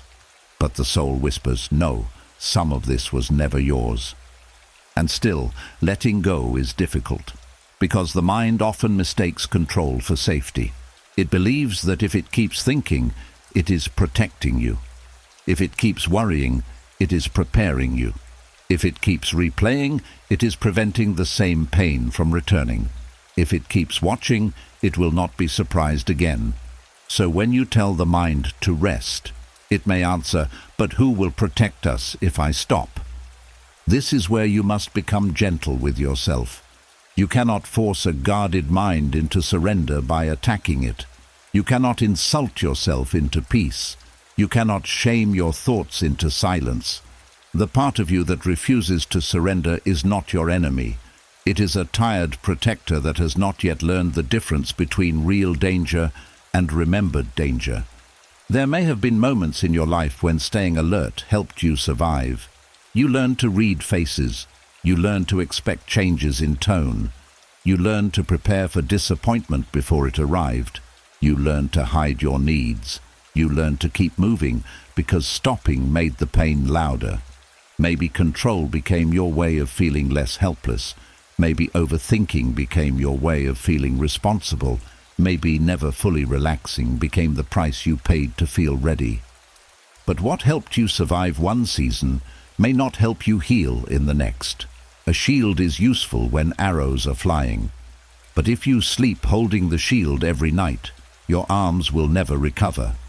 The mind that once protected you can become the mind that prevents you from receiving peace, not because it hates you, but because it does not know the war is over for tonight. So tonight, surrender must be taught slowly, not as a command, but as a practice. You do not say, "I must let go of everything right now." That creates more pressure. You say, "For this one breath, I release my need to solve." Then another breath. "For this one moment, I release my need to control." Then another. "For this small space of night, I release my need to know how everything will unfold." The mind learns surrender in small pieces. It loosens one finger at a time. It does not need to drop every burden at once. It only needs to discover that nothing terrible happens when one thought is allowed to pass without being chased. This is the rare peace of Stoicism. It does not promise that life will become easy. It teaches you not to give your inner throne to every difficulty. It teaches you to stand in the middle of uncertainty without becoming owned by it. It teaches you that you can care about tomorrow without dragging tomorrow into your bed. You can remember the past without kneeling before it. You can feel fear without letting fear write the law of your night. Your mind refuses surrender because surrender feels like losing control. But much of what you call control is only tension. You cannot control the future by staying awake. You cannot control someone's heart by replaying their words. You cannot control the past by punishing yourself. You cannot control life's timing by gripping your thoughts until your body aches. At some point, control stops being wisdom and becomes a cage. And perhaps the mind keeps begging for rest because it knows this. It knows it is tired of the cage. It knows it cannot keep guarding every door forever. It knows the pressure is too much. But it refuses surrender because it has forgotten what freedom feels like. It has mistaken heaviness for responsibility for so long that lightness feels irresponsible. So let this truth enter softly. Peace does not mean you stopped caring. Peace means you stopped confusing care with inner violence. You can love deeply and still sleep. You can be responsible and still rest. You can have problems and still breathe slowly. You can be uncertain and still be safe in this one moment. You can lay something down for the night without abandoning it forever. Surrender is not saying, "This does not matter." It is saying, "This matters, but destroying myself tonight will not heal it." It is saying, "I will return to this with clearer eyes." It is saying, "I trust that wisdom is stronger after rest than after panic." It is saying, "I am allowed to pause without guilt." The mind may ask, "But what if I let go and something falls apart?" Answer it gently. If something truly needs me, I will meet it when I am able. But I cannot meet life well if I never restore myself. The mind may ask, "What if I forget?" Answer, "What is important can be written down. What is imagined can be released." The mind may ask, "What if rest makes me weak?" Answer, "Rest is how strength returns." This is how surrender becomes safe. You show the mind that letting go does not mean falling into nothing. It means falling into trust. Trust in the breath. Trust in the present. Trust in the fact that you have survived many nights of uncertainty before. Trust that you do not need every answer before peace is permitted. Trust that your worth is not measured by how tightly you hold what hurts. And maybe tonight, the surrender begins with the body. The jaw loosens, the hands soften, the shoulders stop rising toward the ears, the stomach releases its hidden grip. The breath becomes slower, not because every problem has left, but because the body has received a new message. We are not fighting right now. The mind may still speak. Let it speak, but do not follow every sentence. Let thoughts move like distant footsteps outside a house whose door is closed. You can hear them without opening. You can notice them without inviting them in. You can let them pass without making them your responsibility. This is the practice, not perfect silence, not instant peace, not forcing the mind to become empty. The practice is learning to stop obeying the restless part of you every time it demands attention. The practice is letting the mind beg for rest and then gently teaching it how to receive what it asked for. Because sometimes the mind does not refuse rest because it wants suffering. It refuses rest because it does not know how to stop being useful. It has been rewarded for solving, planning, protecting, enduring, and staying alert. But tonight, usefulness changes. Tonight, the most useful thing the mind can do is soften. The most responsible thing it can do is release. The strongest thing it can do is surrender. So let the grip loosen. Let control step back. Let the questions remain unanswered without becoming enemies. Let the future stay beyond the door. Let the past stop reaching for your pillow. Let the present become enough. Your mind has been begging for rest because it is tired. It has been refusing surrender because it is afraid. Meet both truths with kindness. Tell the tired part, you may rest. Tell the afraid part, you are not alone. Tell the controlling part, you have done enough for tonight. And slowly, the inner resistance begins to soften. The mind that was begging and resisting begins to understand that surrender is not danger. It is relief. It is the end of unnecessary fighting. It is the moment the soul stops proving its strength through exhaustion. It is the doorway through which sleep can finally enter, not as escape, but as permission to be held by a peace you no longer have to earn. And as surrender begins to feel less like danger and more like relief, the next doorway opens quietly. The mind must learn how to let a day end, not pause, not hide, not follow you into tomorrow like an unpaid debt. End. Because many people do not live one day at a time. They live today while dragging yesterday, and then enter tomorrow still wearing the dust of what should have been left behind. There is a secret peace in allowing a day to die, not because the day was useless, not because it did not matter, not because every moment inside it was easy, but because every day has a boundary. It rises, it tests you, it teaches you, it wounds you, it blesses you, it disappoints you, it stretches you, and then it asks to be released. But the restless mind does not like endings. It keeps reaching backward. It says, take this argument with you, take this worry with you, take this mistake with you, take this tiredness with you, take this fear into tomorrow so you can be ready. But tomorrow does not become better because you carry yesterday into it. A new day needs space to breathe. It needs room for different thoughts, different choices, different strength, different mercy. But when the mind refuses to let the day die, tomorrow becomes crowded before it even begins. You wake up not to a new morning, but to an old burden wearing a new date.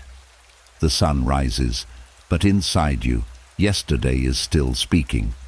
This is how people lose the freshness of life. Not all at once, but slowly. A hard Monday becomes the mood of Tuesday. A painful conversation becomes the fear of the whole week. One person's coldness becomes the story you carry into every room. One mistake becomes the shadow over every new attempt.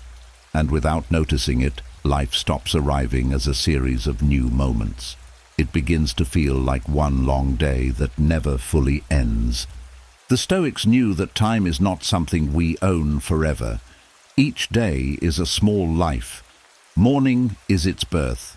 Evening is its old age. Night is its closing breath. And wisdom means knowing how to complete that small life without dragging its remains into the next one. This does not mean you forget what happened. It means you do not let what happened follow you in its rawest form. You take the lesson, but you leave the heaviness. You take the wisdom, but you leave the wound's sharp edge. You take the correction, but you leave the condemnation. That is the secret. Let the day die, but let its wisdom live. Many people do the opposite. They bury the wisdom and resurrect the pain. They forget what the moment taught them, but remember how badly it made them feel. They forget the boundary they needed to set, but keep replaying the disrespect. They forget the courage they showed, but keep holding the fear.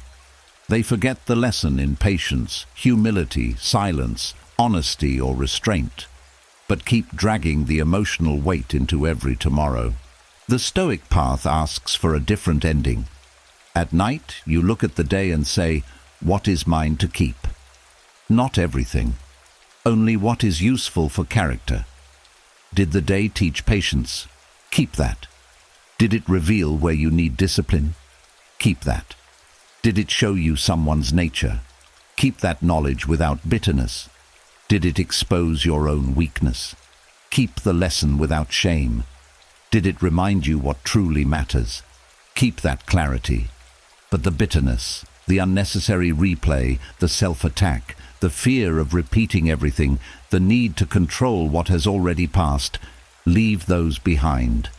Because tomorrow cannot be entered with clean hands if you are still gripping yesterday with both fists. There is a reason the mind drags the day forward. It wants continuity. It wants protection. It wants to make sure you do not forget what hurt you. It believes that holding the pain will prevent the pain from returning. But pain remembered without wisdom becomes poison. A lesson remembered with calm becomes protection. One makes you tense. The other makes you discerning. One keeps you trapped. The other helps you walk differently. To let the day die, you must trust that release is not the same as forgetting. You can release the emotional storm and still remember the lesson. You can stop replaying the conversation and still understand what it revealed. You can stop carrying the regret and still choose better tomorrow. You can stop grieving the wasted time tonight and still use tomorrow with more care. Release does not erase wisdom. It clears the path for wisdom to work. This is why the evening is sacred in Stoic practice. It is the place where you sort the day before the day becomes part of your inner life. If you do not sort it, everything enters together. The anger enters with the lesson.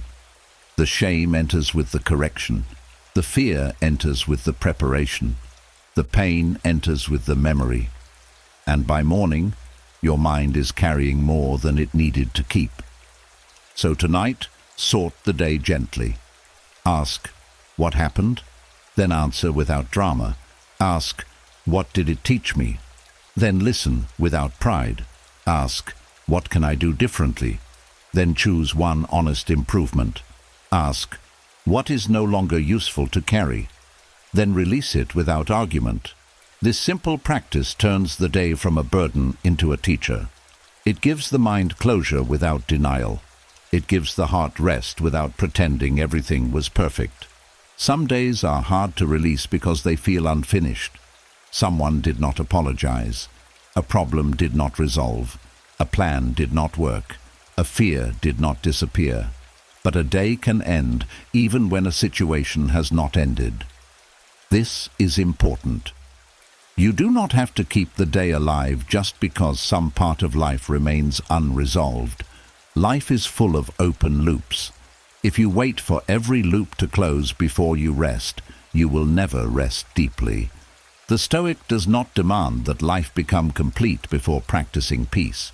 The Stoic practices peace in the presence of incompletion. The Stoic says, this matter is not finished, but this day is finished. That sentence is powerful. It gives the mind a boundary. It tells the nervous system, we are not abandoning the issue, we are ending the day. There is a difference. A farmer does not dig up the field every night to check if the seed is growing. He does what can be done in daylight, then leaves the soil to its quiet work. Your life also has soil.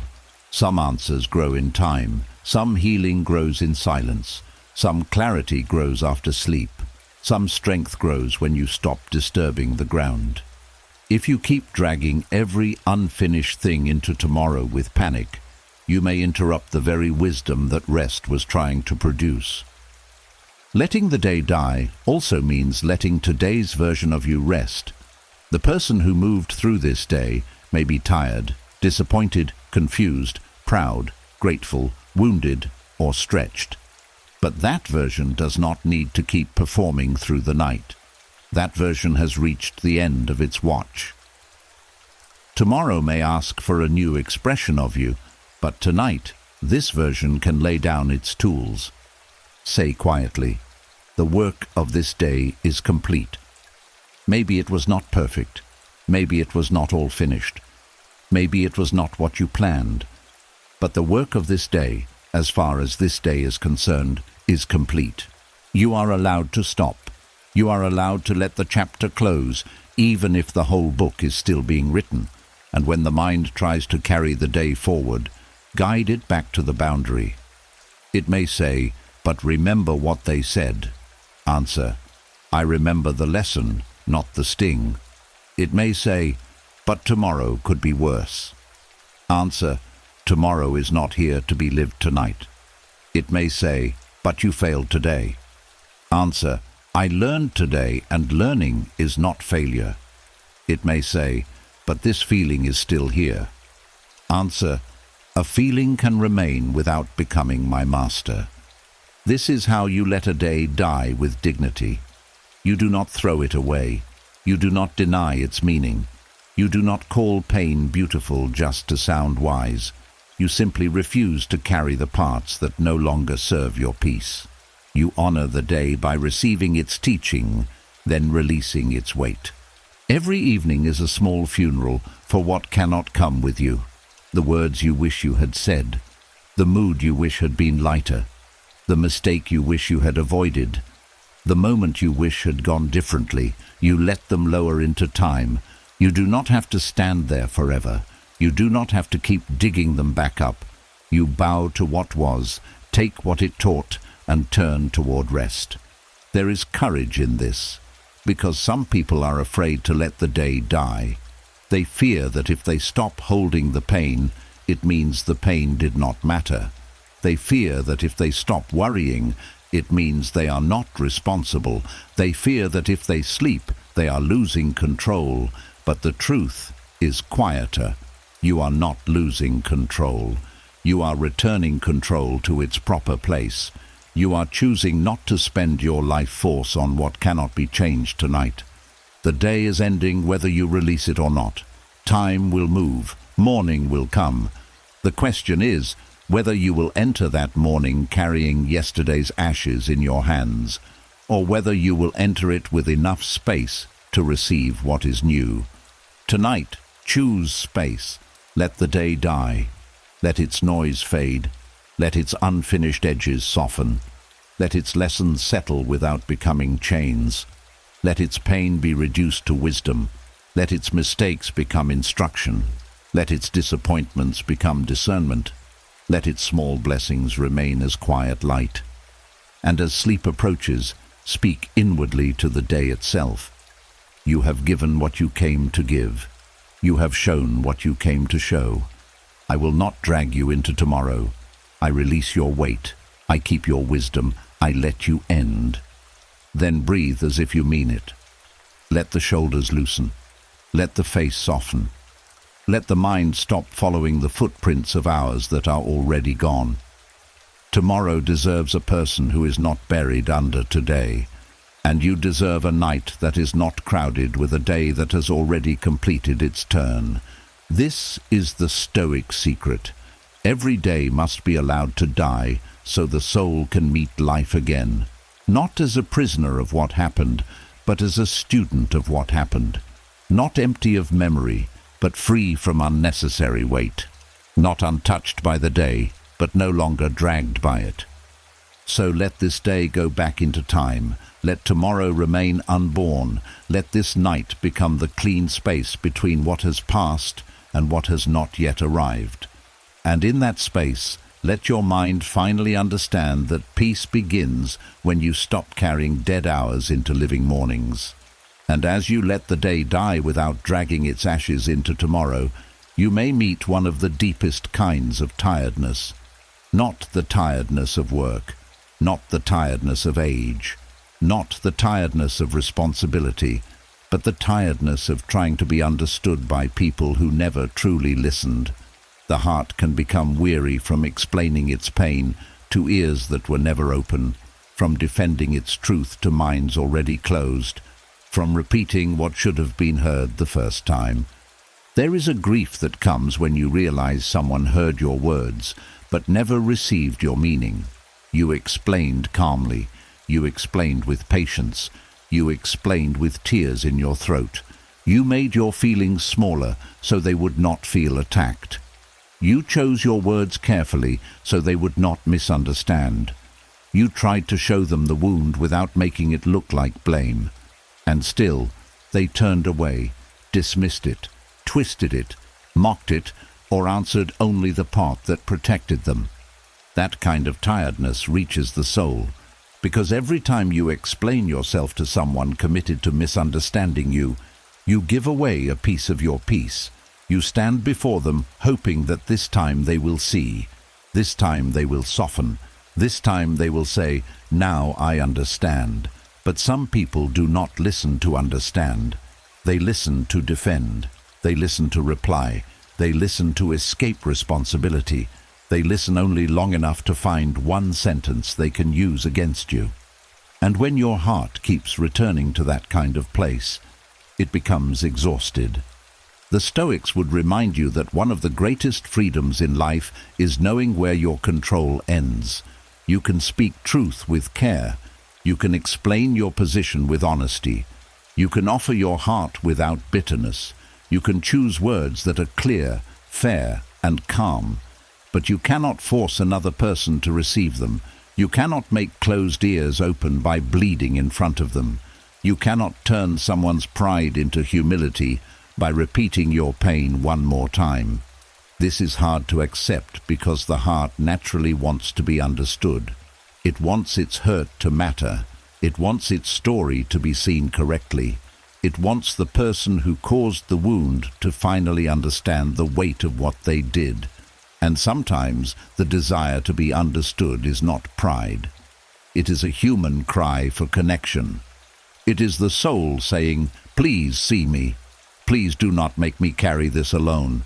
Please do not make me fight for the truth of my own experience." But when that cry keeps falling into silence, you must learn to protect what remains of your peace. There comes a point where explaining becomes self-abandonment. At first, you explain because you want clarity. Then you explain because you want fairness.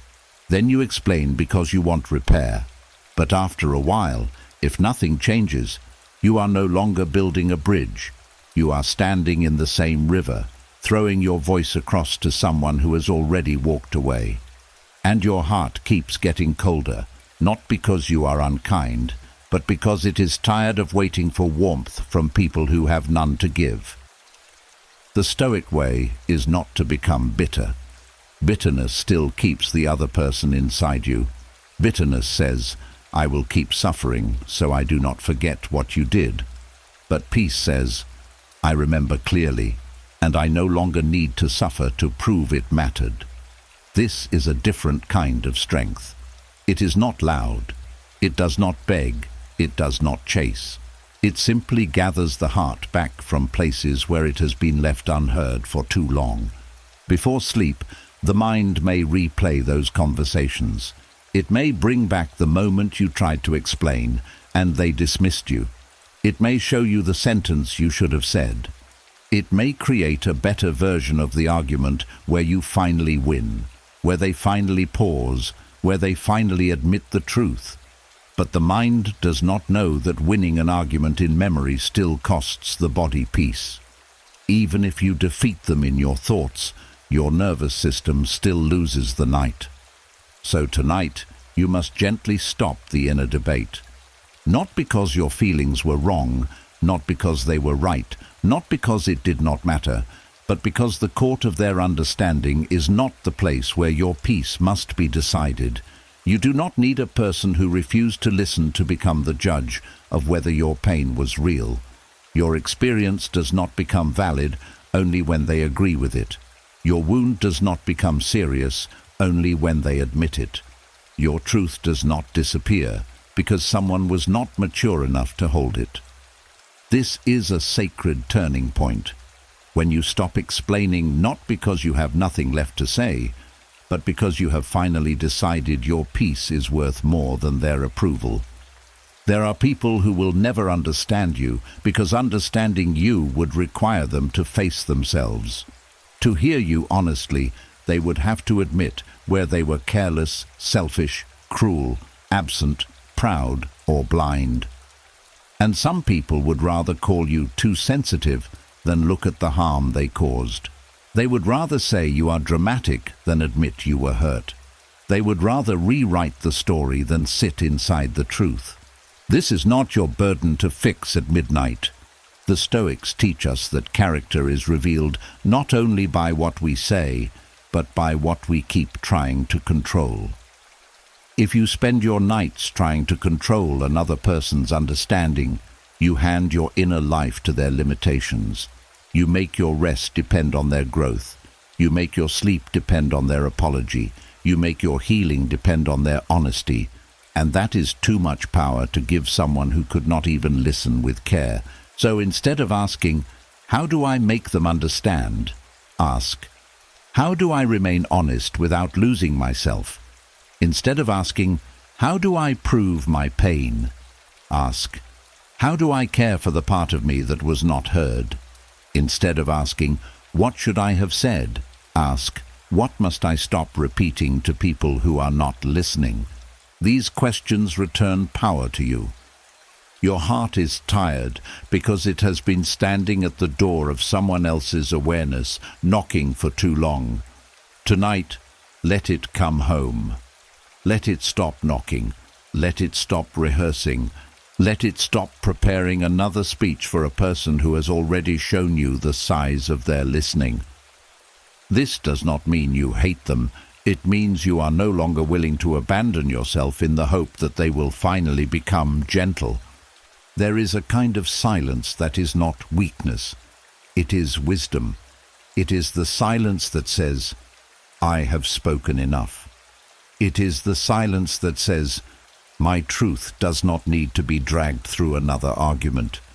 It is the silence that says, "I will no longer place my heart where it keeps being handled carelessly." This silence is not empty. It is full of self-respect. And when bedtime comes, this silence can become medicine. You do not have to replay the explanation. You do not have to prove your innocence to the ceiling. You do not have to imagine the perfect sentence that would have made them finally understand. Some people do not misunderstand because the sentence was unclear. They misunderstand because understanding would cost them their comfort. Let that truth release you. Your task tonight is not to change their mind. Your task is to calm yours. Your task is not to make them see your heart. Your task is to stop leaving your heart in front of blind doors. Your task is not to win the conversation. Your task is to end the conversation inside you. Say inwardly, "I spoke what I could speak. I explained what I could explain. I offered truth as gently as I knew how. If they could not receive it, I will not keep sacrificing my peace to their refusal." Let those words settle. Let them reach the places where you still feel the need to defend yourself. Let them cover the old ache of being unheard. And if sadness rises, let it rise softly. Because it is sad when people do not listen. It is sad when your heart has to become tired before it becomes free. It is sad when you must accept that someone may never understand the version of the story you lived through. But sadness is not a command to return. Sadness is only the heart grieving what it hoped would be different. You can grieve without going back into the argument. You can miss understanding without begging for it. You can wish they had listened without spending another night trying to force it. This is emotional discipline. This is Stoic tenderness. This is how the heart learns to rest after being unheard. Tonight, let the explanations end. Let the unsent speeches dissolve. Let the old conversations lose their voice. Let the need to be understood by everyone fall away, like a weight your soul was never meant to keep carrying. The right people will not need you to bleed before they believe you. The right people will not require endless proof before they care.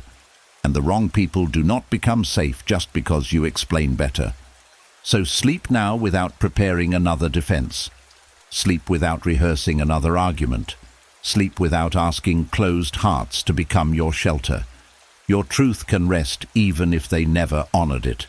Your heart can soften even if they never apologized. Your peace can return even if they never listened. And as the night holds you, remember this. Sometimes the deepest rest begins when you stop trying to be understood by people who were never willing to meet you honestly. Sometimes freedom begins with the quiet sentence, "I know what I lived, and that is enough." And after the heart stops explaining itself to those who never listened, another kind of freedom becomes possible. Because the outer argument is not always the loudest one. Sometimes the deepest argument is the one happening inside your own mind. A thought appears, demanding control. It does not ask gently. It bargains, threatens, repeats, and returns. And if you are not careful, you spend the night negotiating with something that never planned to give you peace. Some thoughts do not come to help you. They come to rule you. They arrive with urgency. They say, "Think about this again." They say, "You cannot rest until you know what will happen." They say, "Go back over every detail." They say, "Prepare for every possible disappointment." They say, "If you stop worrying, you are being careless." And because the thought feels serious, you sit down with it. You try to reason with it. You try to answer it. You try to calm it. But the more you answer, the more it demands. The more you explain, the more it questions. The more you negotiate, the more power it believes it has. This is how the mind becomes trapped. Not because a thought appeared, but because you kept treating every thought like it deserved a meeting. The Stoics understood that not every impression deserves your agreement. An impression is the first thing the mind throws at you. It may be fear, it may be suspicion, it may be regret, it may be a prediction, it may be an old wound pretending to be wisdom. But just because a thought enters does not mean it has authority. The thought may knock, but you do not have to open the door. The thought may speak, but you do not have to obey. The thought may feel urgent, but urgency is not the same as truth. Peace begins when you stop negotiating with thoughts that only want control. Because control-hungry thoughts are never satisfied. You give them one answer, they ask for another. You find one reason to calm down, they create another fear. You remember one proof that you are safe. They ask, "But what if?" You decide to let go, they whisper, "Are you sure?" They are like a person who argues not to understand, but to win. And a thought that only wants to win cannot be reasoned into peace. It must be recognized, named, and released. This does not mean you fight it. Fighting a thought often gives it more life. When you fight a thought, you are still locked in contact with it. You are still giving it your energy. You are still treating it as an equal opponent. But the Stoic way is different. The Stoic does not wrestle every shadow. The Stoic steps back and says, "This is only an impression. I will examine it before I believe it." That pause is power. A thought says, "Something terrible will happen." Pause. Is this knowledge or is this fear? A thought says, "They must be upset with me." Pause. Is this evidence or is this insecurity? A thought says, "You ruined everything." Pause. Is this truth or is this shame speaking in extremes? A thought says, "You must solve this tonight." Pause. Is this useful or is this anxiety pretending to be responsibility? When you pause, you stop being dragged. You become the observer. You create space between you and the thought. And in that space, freedom begins. Many people suffer because they negotiate with fear as if fear were honest. But fear is not always honest. Fear is protective, but it is often dramatic. It takes one small uncertainty and paints it like disaster. It takes one silence and calls it rejection. It takes one mistake and calls it your future. It takes one delay and calls it failure. If you negotiate with fear all night, fear will keep changing the terms until you are too exhausted to resist. So tonight, do not ask fear what peace should look like. Fear does not know peace. Fear only knows scanning, gripping, preparing, and predicting. Let wisdom answer instead. Wisdom says, "This is not mine to solve now." Wisdom says, "No thought gets to rule me simply because it is loud." Wisdom says, "I can care without surrendering my whole mind." Wisdom says, "A possible problem is not the same as a present command." There is also a hidden addiction in control. The mind likes control because it gives the feeling of power. Even when nothing is actually being changed, thinking can make you feel like you are doing something. Replaying can feel like repair. Worrying can feel like preparation. Doubting can feel like protection. But some thoughts are not actions. They are loops. They move, but they do not travel. They consume your strength, but they do not carry you forward. A loop will ask for your whole night and give you nothing but exhaustion in return. This is why you must learn the difference between a useful thought and a controlling thought. A useful thought brings clarity. A controlling thought brings pressure. A useful thought says, "Here is one step you can take."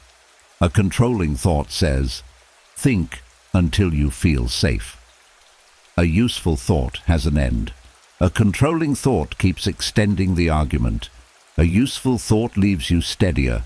A controlling thought leaves you tighter, smaller, and more afraid.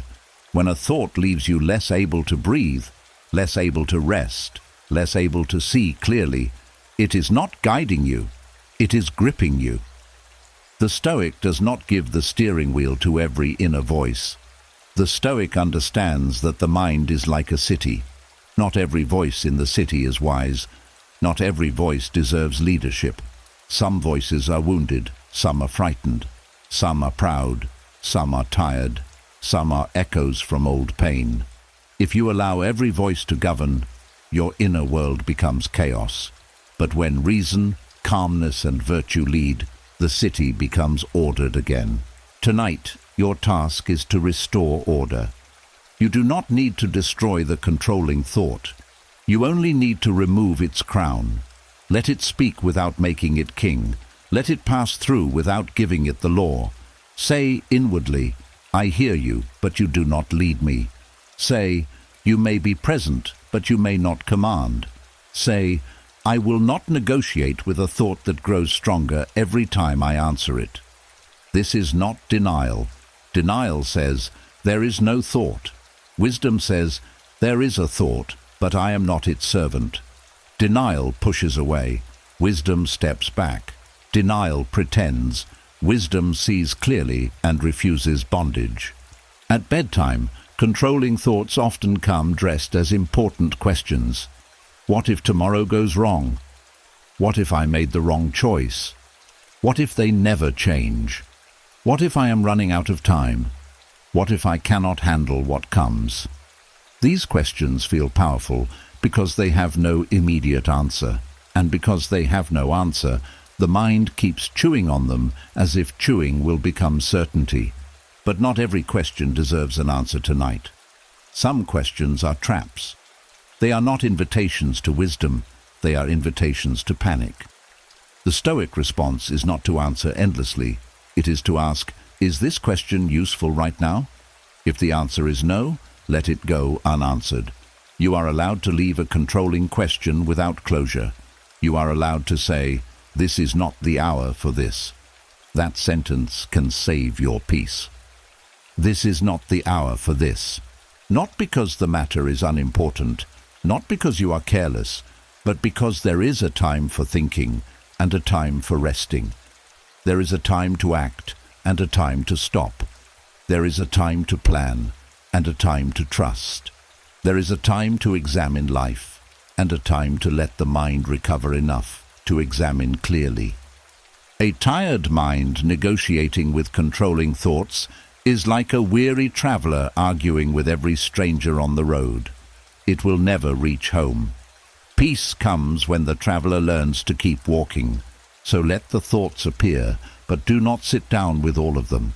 Let the fear knock, but do not invite it to dinner. Let the memory rise, but do not let it rewrite the whole night. Let the prediction speak, but do not mistake it for prophecy. Let the urge to control pass through your body like weather passing over a field. You do not have to become the storm just because the storm is passing. The deeper truth is this: control often promises peace, but rarely gives it. It tells you, once you figure everything out, then you can rest. But life will always contain something unfinished. Someone's reaction will remain unknown. Some outcome will remain uncertain, some wound will need more time, some decision will require daylight. If peace depends on total control, peace will always remain far away. Stoic peace is different. It begins before everything is controlled. It begins when you accept the limits of control without hating those limits. It begins when you stop demanding that life give you guarantees before you allow your body to soften. It begins when you say, "I will do what is mine. I will release what is not." That is not weakness. That is mastery. Tonight, stop bargaining with the thoughts that keep moving the finish line. Stop proving your worth to thoughts that only know how to accuse. Stop answering fears that multiply after every answer. Stop sitting at the table with inner voices that feed on your attention and call it concern. Instead, return to one simple truth. A thought is not a ruler. A thought is not a verdict. A thought is not fate. A thought is not the whole of you. It is a visitor, and you are allowed to decide whether that visitor stays, passes, or loses access to the deepest room of your peace. So breathe. Let the negotiating end. Let the controlling voice speak from a distance. Let your inner wisdom rise without shouting. Let the mind understand that peace is not found by winning every argument with thought. Peace is found when you stop attending arguments that were never meant to end. And as the night grows quiet, say softly, "I do not need to control this thought to be free from it. I only need to stop obeying it." Let that be enough for this moment. Let that be the boundary. Let that be the beginning of rest. Because once you stop negotiating with thoughts that only want control, the mind finally discovers something it had forgotten. Silence does not have to be earned by solving everything. Sometimes silence begins the moment you stop giving power to what was never wise enough to lead you. And when you stop negotiating with the thoughts that only want control, a deeper pattern begins to reveal itself. The mind does not replay old pain because it enjoys suffering. It replays old pain because some part of you is still searching for safety inside a memory that once made you feel powerless. The room becomes quiet. The world stops pulling your attention outward, and suddenly the past finds a doorway back into the present. There is a reason old pain often waits for silence. During the day, life gives you many places to hide. You can hide in work. You can hide in conversation. You can hide in responsibilities. You can hide in noise, movement, errands, messages, and the small demands that keep your hands busy. But when the room becomes quiet, when the light fades, when nothing is asking you to perform, the mind finally has space to open the old files it never truly understood. And this is where many people become afraid of the night. Not because darkness is dangerous, but because quiet removes the distractions that kept old wounds covered. The silence does not create the pain. It reveals the pain that has been waiting beneath the surface. Old pain returns because the mind is trying to complete what once felt unfinished. It goes back to the moment you were hurt, not always because you want to remember, but because the mind is still asking, "How did this happen? Why did I not see it? Why did they treat me that way? What could I have done differently? How do I make sure this never happens again?" Beneath the replay is often a search for control. The mind believes that if it can understand the wound perfectly, it can prevent the wound from ever returning. But pain is not always solved by replaying it. Sometimes the mind replays old pain because the heart never received comfort when it needed it. Maybe when you were hurt, you had to stay strong. Maybe no one asked what it did to you. Maybe you had to keep moving because life did not pause for your grief. Maybe you had to act normal while something inside you was breaking quietly. So the emotion never completed its journey. It did not get held. It did not get spoken. It did not get understood. It was simply stored. And what is stored without peace often returns in silence. The Stoics understood that the past becomes heavy when the mind keeps trying to control what time has already taken away. You cannot go back and protect the younger version of yourself. You cannot return to the room and say the perfect sentence. You cannot force someone from the past to become kinder, wiser, or more honest. You cannot change the moment that already happened, but you can change your relationship to the memory. That is where your freedom begins. The hidden reason your mind replays old pain is not always the pain itself. It is the meaning your mind attached to the pain. The event may have ended long ago, but the meaning stayed. Someone left, and your mind decided, I am easy to abandon. Someone rejected you, and your mind decided, I am not enough. Someone betrayed you, and your mind decided, I cannot trust anyone. Someone ignored your feelings, and your mind decided, my pain does not matter. These meanings become heavier than the memory because they follow you into new rooms, new people, new choices, and new nights. This is why Stoic wisdom asks you to examine your judgments. Not to deny what happened, but to separate the wound from the identity you built around it. What happened may have been painful, but it does not have the right to define the whole of you. It may explain why you became guarded, but it does not have to decide how guarded you remain. It may explain why you fear certain things, but it does not have to become the ruler of your future. A painful memory says, this happened. A wounded judgment says, this is who I am now. The Stoic practice is learning to challenge the second sentence. When the room becomes quiet and old pain begins to replay, do not immediately attack yourself for thinking about it again. Do not say, why am I still like this? Do not call yourself weak. Do not make the replay another reason to judge your healing. Instead, become curious with gentleness. Ask, what is my mind trying to protect me from? Ask, what meaning did I attach to this pain? Ask, what part of me still needs reassurance?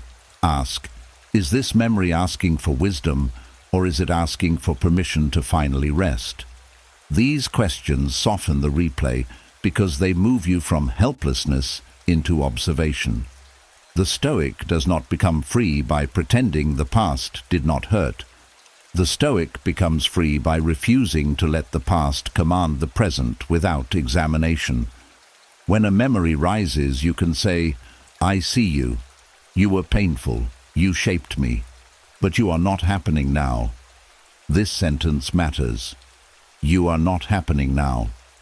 The nervous system often reacts to memory as if the old moment has returned. The body may tighten, the chest may feel heavy, the mind may become alert. But the truth is, you are here now, in this room, in this breath, in this night. The memory is visiting, but it is not the same as the event repeating. That is why the present moment is so important. The present is the place where old pain loses some of its power, not because the past becomes beautiful, but because the past is no longer allowed to pretend it is current. You can gently bring yourself back by noticing what is real now.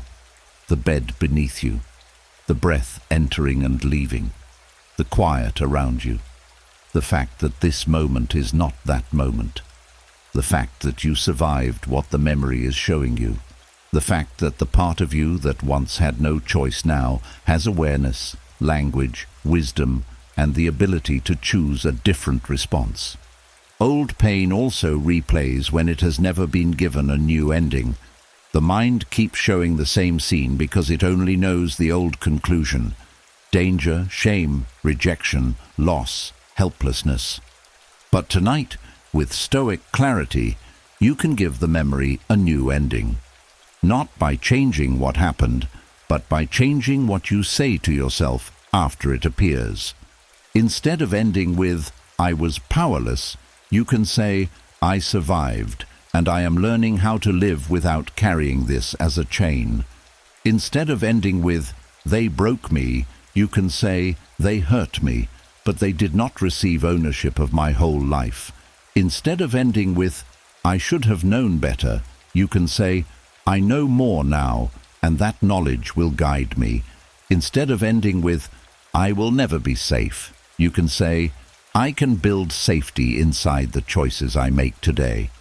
This is how you stop being only the person who remembers. You become the person who responds. The mind may still replay old pain for a while. Healing is not always instant, but each time you meet the memory with wisdom instead of panic, something changes. The memory learns that it no longer gets to drag you fully into the past. It can rise, but it cannot rule. It can speak, but it cannot command. It can remind, but it cannot define. This is not forgetting. This is freedom. Silence becomes less frightening when you stop treating it as an enemy. Silence is not attacking you. Silence is giving you a chance to hear what still needs compassion. The old pain that rises at night is not proof that you are broken. It may be proof that your inner life is finally asking for a gentler way to be held. It is asking you to stop running from the places inside you that never received peace. And peace does not come from replaying the old pain until it makes perfect sense. Some pain will never make perfect sense. Some people's cruelty will never become reasonable. Some losses will never feel fair. Some betrayals will never become easy to explain. The Stoic secret is accepting that you do not need the past to become reasonable before you release its grip on your night. You can say, "I may never fully understand why it happened, but I can still choose not to suffer under it every evening." You can say, "I may never receive the apology, but I can stop keeping the wound open in their absence." You can say, "I may never like what happened, but I can refuse to let it keep happening inside my mind." That is the deeper release. Tonight, if old pain enters the quiet room, do not open the whole house to it. Give it a chair, not a throne. Let it be seen, not worshipped. Let it be felt, not followed into endless corridors. Let it tell you what still needs healing. Then gently remind it that the night is not a place for punishment. The night is a place for restoration. Say softly, "This memory is old. This pain is real. But this moment is new." Let that sentence become a lantern. Let it separate then from now. Let it bring the mind back from the room where the wound began into the room where healing can continue. And as the silence deepens, remember this. Your mind replays old pain, not because you are failing, but because it is still searching for safety, meaning, and release. Give it what the replay never could. Give it presence. Give it truth. Give it compassion. Give it the boundary of now. The past may knock tonight, but it does not have to sleep beside you. Let it pass through the quiet without taking the quiet from you. Let the old pain lose its sharpest voice. Let the room become not a place where memories attack, but a place where your soul finally learns that what happened before is not stronger than the peace you are allowed to receive now. And after the old pain begins to lose its power in the quiet room, another pattern rises from beneath the surface. It is the habit of calling overthinking being responsible. The mind says, "I am only trying to prepare." It says, "I am only trying to be careful." It says, "I am only trying to make sure nothing goes wrong." But beneath those noble words, something else may be happening. The mind may not be planning anymore. It may be punishing itself with endless possibilities. There is a point where thinking stops being wisdom and becomes fear wearing the clothes of duty. Responsibility is calm. Overthinking is restless. Responsibility looks at what can be done and does it. Overthinking looks at what cannot be controlled and circles around it all night. Responsibility brings order. Overthinking creates noise. Responsibility says, "Here is the next step." Overthinking says, "What if the next step fails?" and the one after that fails, and everything falls apart. One helps you live better. The other drains the strength you need to live at all. But because overthinking often sounds serious, many people mistake it for maturity. They believe that if they worry deeply, it means they care deeply. If they replay every detail, it means they are thoughtful. If they cannot sleep because their mind is full, it means they are taking life seriously. But the Stoics would ask one simple question: does this thought lead to right action, or does it only lead to more disturbance? That question can save the mind. Because not every thought deserves to continue. Some thoughts are tools. They help you decide, repair, prepare, understand, or act. But some thoughts are traps. They pretend to be useful while keeping you in the same place. A useful thought may tell you, set a reminder for tomorrow. A trapped thought says, what if you forget everything and disappoint everyone? A useful thought says, speak honestly when the time comes. A trapped thought says, replay the conversation 20 times before it even happens. A useful thought says, you made a mistake, correct what you can. A trapped thought says, you are the mistake, and you must suffer until you feel forgiven. The difference is not always in the subject, it is in the effect. After responsible thinking, you feel clearer, even if the problem remains. After overthinking, you feel more tangled. Your body tightens, your breath shortens, your chest becomes heavy, your mind becomes louder. You may have spent an hour thinking, but you are no closer to peace, no closer to action, no closer to truth. You have only walked in a circle and called it progress. The Stoics believed that the mind must be trained to return to what is within its power. This is the beginning of inner freedom. What is within your power? Your judgment, your choices, your discipline, your honesty, your effort, your response. What is not fully within your power? Other people's opinions, the timing of life, the final outcome, the past, the future before it arrives, the hidden thoughts of others, the accidents of fate. When you overthink, you often leave the ground of your power and start wandering through the lands you do not control. And that is where exhaustion begins. You may think you are being responsible by thinking about every possible outcome. But if those outcomes are not in your hands tonight, you are not carrying responsibility. You are carrying illusion. You are trying to hold the wind. You are trying to control water with your fingers. You are trying to solve life by refusing to let your own nervous system rest. And the saddest part is that this kind of thinking often makes you less prepared, not more prepared. A tired mind does not see clearly. A frightened mind exaggerates. A sleepless mind becomes sharp in the wrong places and weak where wisdom is needed. True responsibility includes rest. This may sound strange to a mind that has been taught to grind, worry, and endure. But rest is not the opposite of responsibility.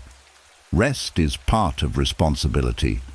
If you are responsible for your life, then you are also responsible for the condition of the mind you bring into that life. If you are responsible for your choices, then you must care for the clarity from which those choices are made. If you are responsible for others, then you must not destroy the inner strength that allows you to serve them well. Overthinking says, stay awake until you feel certain. But life does not always give certainty. Stoicism teaches you to live with uncertainty without becoming a slave to it. The wise person does not demand a guarantee before sleeping. The wise person does what can be done, accepts what cannot be known, and refuses to pay for tomorrow's problems with tonight's peace. This is not laziness, it is discipline. It takes discipline to stop thinking when thinking has stopped helping. It takes discipline to put down a problem that your ego wants to keep wrestling. It takes discipline to admit, I do not know yet. It takes discipline to let a question remain unanswered until morning. It takes discipline to trust that wisdom can return after rest. and that panic is not proof of seriousness. Many people overthink because they are afraid of being blamed. They think, if something goes wrong, at least I can say I worried about it. But worry is not protection against blame. Worry does not build a better life. Worry only gives the illusion that you paid enough emotional tax to deserve a better outcome. But life does not work that way. You do not earn safety by suffering in advance. You do not earn success by losing sleep before the work begins. You do not earn love by carrying every emotional possibility until your heart is tired. Responsibility asks for action. Fear asks for endless rehearsal. Know the difference. If there is a real task, do it. If there is a real apology to make, prepare it. If there is a real boundary to set, choose your words. If there is a real decision to face, gather what information you can. But once you have reached the edge of what can be done tonight, stop. Anything beyond that is not responsibility. It is the mind trying to become fate. And you were not created to be fate. You were not created to hold every outcome, prevent every mistake, manage every reaction, and predict every future pain. You were created to meet life with character that is smaller, humbler, and more powerful. Character does not need to know everything before it acts. Character says, when the moment comes, I will try to respond with wisdom. Character says, if I fail, I will learn. Character says, if I am misunderstood, I will stay honest. Character says, if tomorrow is hard, I will meet it tomorrow. That is responsibility without torment. So when overthinking comes tonight and calls itself duty, pause. Ask, is this helping me take a clear step, or is this only making me afraid? Ask, have I already thought this through enough for now? Ask, am I looking for wisdom, or am I looking for impossible certainty? Ask, what would a calm version of me do with this? These questions bring the mind back from the storm. And sometimes the answer will be simple. Write it down. Leave it for morning. Make the call tomorrow. Speak when you have rested. Let the message wait. Let the problem sit without feeding it more fear. Let the future remain unopened. The mind may protest, but you can gently remind it, I am not avoiding responsibility. I am refusing useless suffering. There is a quiet pride in overthinking too. It says, if I think hard enough, I can prevent all pain. But Stoicism humbles us. It reminds us that life will still surprise us. People will still make choices. Plans will still change. Some doors will open late. Some answers will arrive slowly. Some things will not bend to the pressure of your mind. Peace begins when you stop trying to force life to become predictable before you allow yourself to breathe. Tonight, let responsibility become clean again. Let it return to its true shape. Responsibility is not 1,000 thoughts attacking you in the dark. It is one honest step taken with clarity. It is one boundary respected, one lesson received, one duty prepared, one truth admitted, one unnecessary fear released. You do not have to keep thinking to prove you care. You do not have to stay tense to prove you are serious.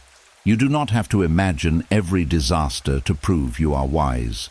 Wisdom is not measured by how many worries you can hold. Wisdom is measured by how clearly you can see what belongs to you and what must be released. So as the night deepens, let this be the sentence that quiets the false responsibility. If there is something useful to do, I will do it. If there is nothing useful to do, I will rest. Let that sentence close the loop. Let it draw a line between care and control. Let it teach the mind that stillness is not neglect. The world will not be better because you overthought it all night. Tomorrow will not become safer because you suffered before it arrived. Your life will not become wiser because you confused fear with duty. But you may become clearer, steadier, and stronger if you allow the mind to stop where its true work ends. Tonight, responsibility does not mean carrying every possible outcome into sleep. It means caring enough about your soul to stop wasting its strength. It means trusting that a rested mind can meet life better than a tortured one. It means laying down the false burden of endless thinking and returning to the quiet truth of Stoicism. Do what is yours, release what is not, and let peace begin where control ends. And after you stop mistaking overthinking for responsibility, another quiet chain begins to show itself. It is the chain of waiting. Not waiting for morning, not waiting for sleep, but waiting for someone to finally understand what they did. Waiting for the apology that would make the pain feel seen. Waiting for the words that might soften the wound. Waiting for a person who hurt you to become honest enough to help you rest. There is a kind of tiredness that comes from carrying an apology you never received. The soul cannot fully rest while it is still standing at the door of someone else's conscience. It keeps listening for footsteps that may never come. It keeps replaying the scene, hoping that if it understands the pain deeply enough, if it remembers the details clearly enough, if it stays loyal to the wound long enough, somehow the person will return with the words your heart needed. I am sorry. I see what I did. You did not deserve that. I understand now. Those words can be powerful. An honest apology can loosen something inside a person. It can bring dignity to pain. It can make the heart feel less alone in what happened. It can close a door that has been left open too long. But the danger begins when your peace becomes dependent on a door only someone else can close. The Stoics would gently remind you that anything you place fully in another person's hands can become a prison. Your actions are yours. Your honesty is yours. Your healing is yours. Your response is yours. But another person's apology is not yours to command. Their conscience is not yours to control. Their maturity is not yours to force. Their willingness to face the truth may never arrive on the day your heart needs it. And if your soul cannot rest until they become honest, then your peace is being held hostage by their character. This is why the soul becomes restless. It is not only hurt by what happened, it is hurt by the absence of repair. It says, how can they sleep when they know what they did? It says, how can they move on while I am still carrying this? It says, how can they act normal when my heart still remembers? And those questions are human. They come from the part of you that still believes fairness should arrive before peace. But life does not always deliver fairness before it asks you to heal. Some people will hurt you and never have the courage to name it. Some will avoid the truth because the truth would break the image they have of themselves. Some will remember the story only in a way that protects them. Some will apologize with empty words, but never changed behavior. Some will make you feel guilty for needing the apology in the first place. And some will remain silent, not because your pain was small, but because their pride was bigger than their honesty. This is painful to accept, but it is also the beginning of freedom.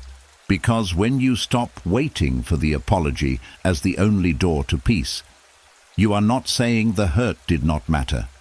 You are saying your rest matters too. You are saying, I will not let the person who wounded me also become the keeper of my sleep. You are saying, I will not make my healing depend entirely on someone who may never be willing to see me clearly. The mind may resist this. It may say, but if I stop waiting, does that mean they got away with it? No. Letting yourself rest does not erase what happened. It does not make their actions right. It does not cancel accountability. It does not turn pain into permission. It simply means you refuse to keep paying for their wrong with your peace every night. There is a difference between justice and inner bondage.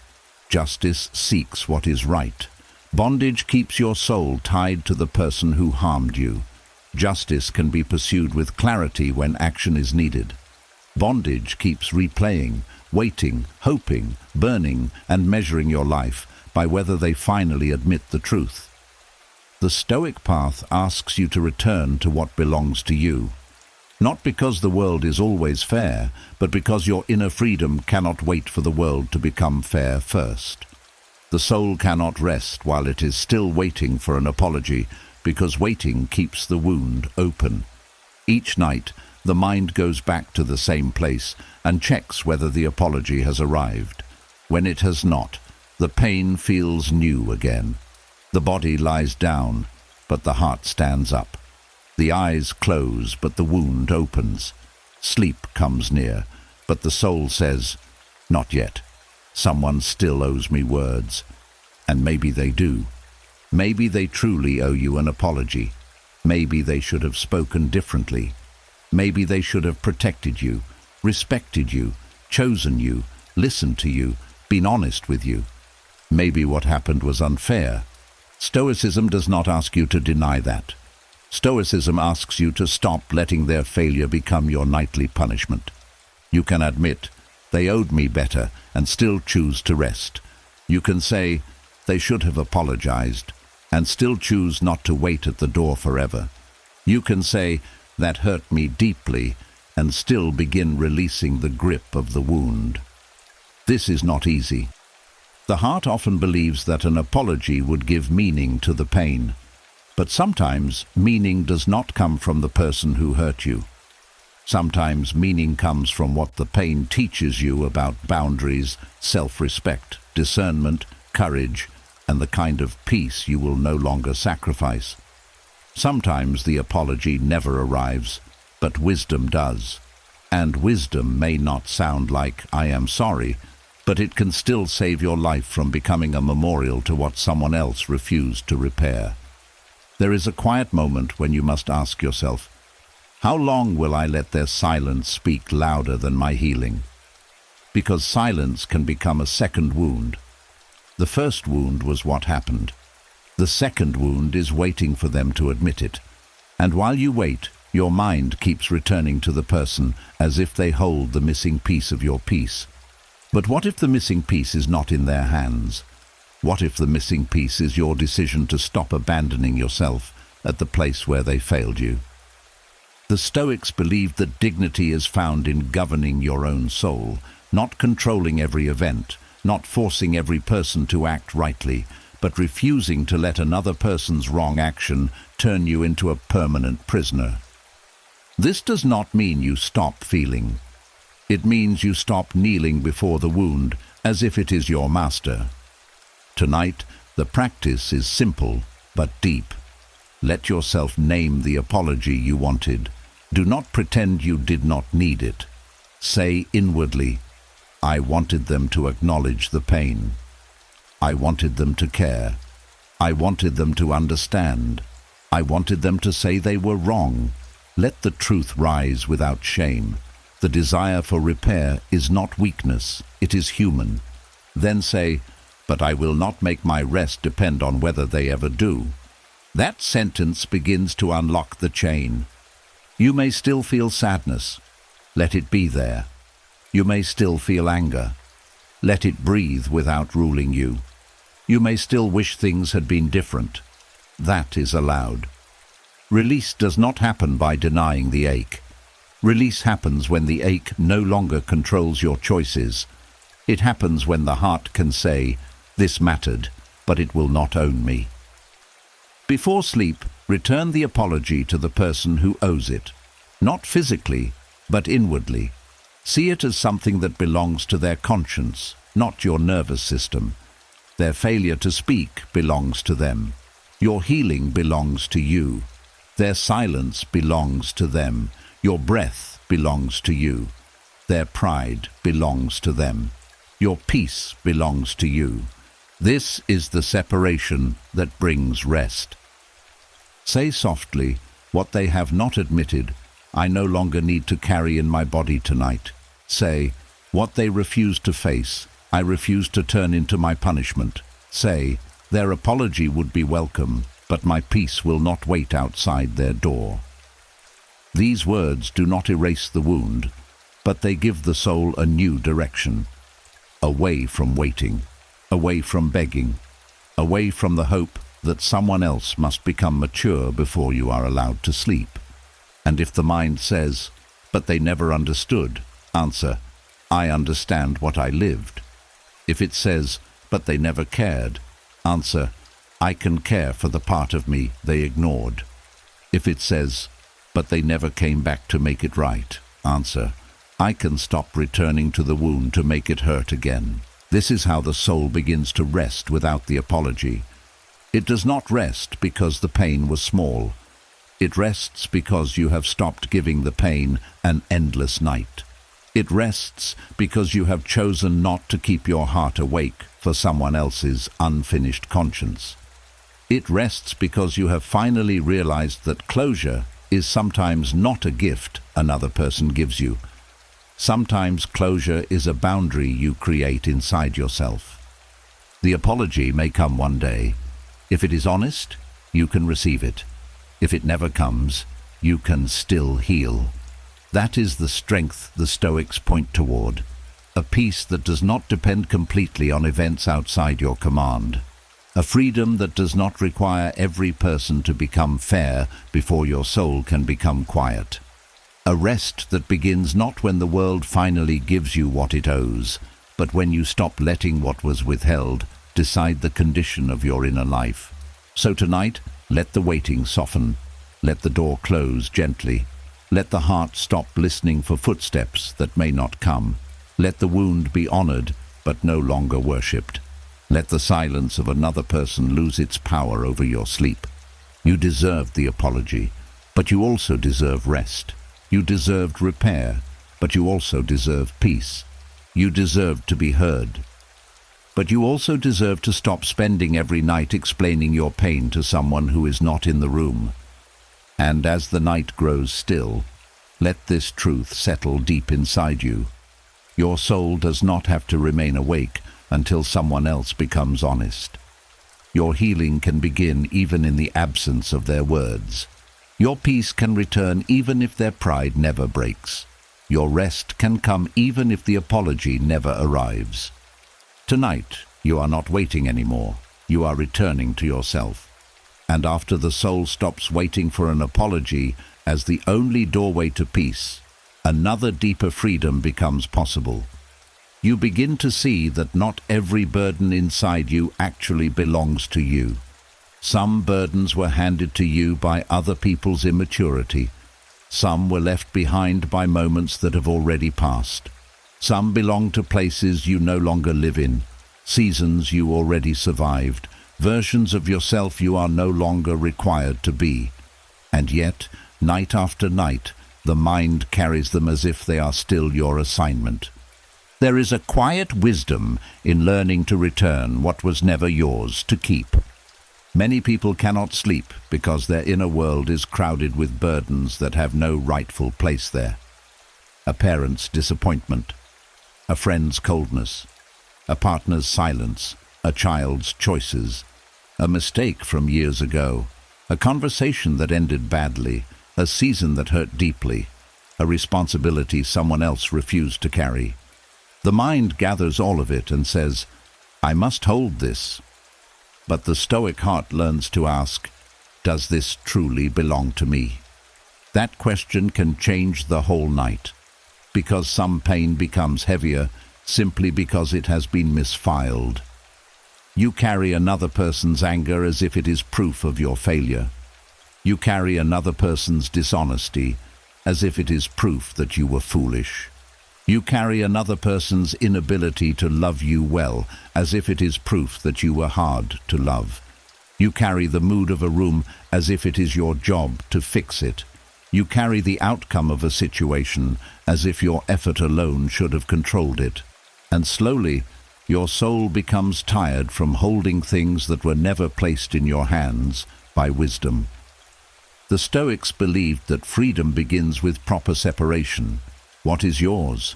What is not yours? What belongs to the past? What belongs to another person? What belongs to fate? What belongs to time? What belongs to your next wise action? Without this separation, the mind becomes a storage room for everyone's unfinished emotions. And at night, that storage room becomes loud. To return a burden does not mean you become careless. It means you become truthful. If you made a mistake, the lesson belongs to you. If you hurt someone, the repair that is possible belongs to you. If you spoke without wisdom, the correction belongs to you. If you avoided a boundary, the responsibility to grow belongs to you. But another person's reaction after your honest effort does not fully belong to you. Their refusal to heal does not belong to you. Their choice to misunderstand does not belong to you. Their bitterness does not belong to you. Their silence does not belong to you. This is where peace begins to breathe. Some burdens must be returned to the person they came from. If someone acted from envy, that envy belongs to them. If someone lied, the lie belongs to them. If someone used your kindness and called it weakness, that lack of character belongs to them. If someone refused to listen, that refusal belongs to them. You may have been affected by it, but you do not have to become the keeper of it. Their action may have touched your life, but it does not have to move into your identity. This matters because sensitive hearts often confuse being affected with being responsible. Something hurts you, and you begin asking, "What did I do wrong?" Sometimes that question is useful. It helps you grow, but sometimes it becomes a trap. Sometimes the truth is simply this: someone else acted from their own wound, pride, fear, selfishness, or blindness. You can learn from the experience without carrying the weight of their character. Some burdens must be returned to the place where they happened. There are rooms you left physically, but still carry emotionally. A workplace where you were overlooked. A home where you felt unseen. A relationship where you kept shrinking. A season where you had to survive more than you could explain. The body leaves these places, but the mind can keep revisiting them, picking up the same old weight every night. It enters the old room again and again, trying to solve what could not be solved there. But you are not there now. That place had its lesson. That place had its pain. That place may have shaped you, but it does not have permanent authority over your sleep. Return the burden to that room. Return the fear to that season. Return the shame to the environment that created it. Return the voice that told you that you were not enough to the place where you first heard it. You do not have to keep carrying the atmosphere of a place you already survived. Some burdens must be returned to a moment in time. A single moment can become a weight you carry for years. The moment you said the wrong thing, the moment someone walked away, the moment you were embarrassed, the moment you failed, the moment you trusted and were disappointed, the moment you realized something had changed forever. The mind may treat that moment like it is still alive, still happening, still demanding payment. But a moment is not a lifetime unless you keep feeding it your present. The Stoic practice is to say, that belonged to then, not to dismiss it, not to pretend it did not hurt, but to place it back inside time. That moment had its hour, it had its day, it had its season. It does not get every night after that. It does not get your whole future. It does not get to sit at the foot of your bed and keep asking for more of your peace. Some burdens must be returned to fate.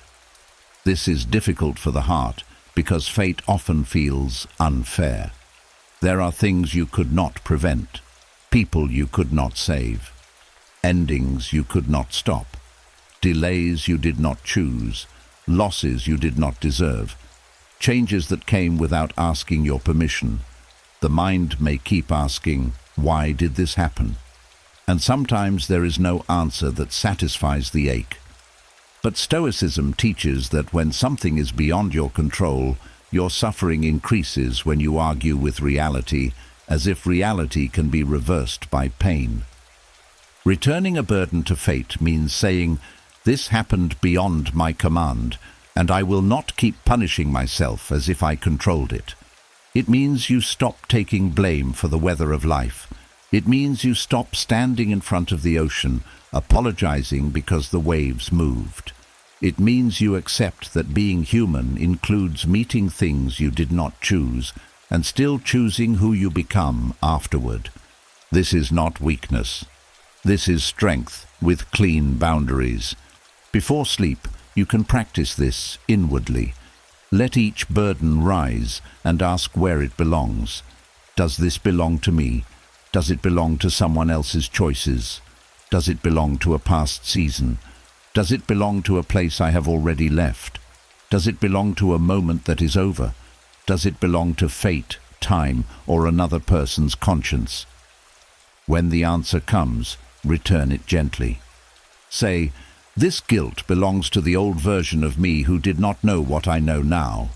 I keep the lesson, but I return the punishment." Say, "This anger belongs to the person who crossed the line. I keep the boundary, but I return the bitterness." Say, "This sadness belongs to a season that has ended. I keep the wisdom, but I return the weight." Say, "This fear belongs to a future that has not arrived. I keep awareness, but I return the panic." This is how the inner room becomes clear. You do not have to throw everything away. Some things should be kept, but in their purified form. Keep the lesson, not the shame. Keep the boundary, not the hatred. Keep the memory, not the bleeding. Keep the wisdom, not the prison. Keep the humility, not the self-attack.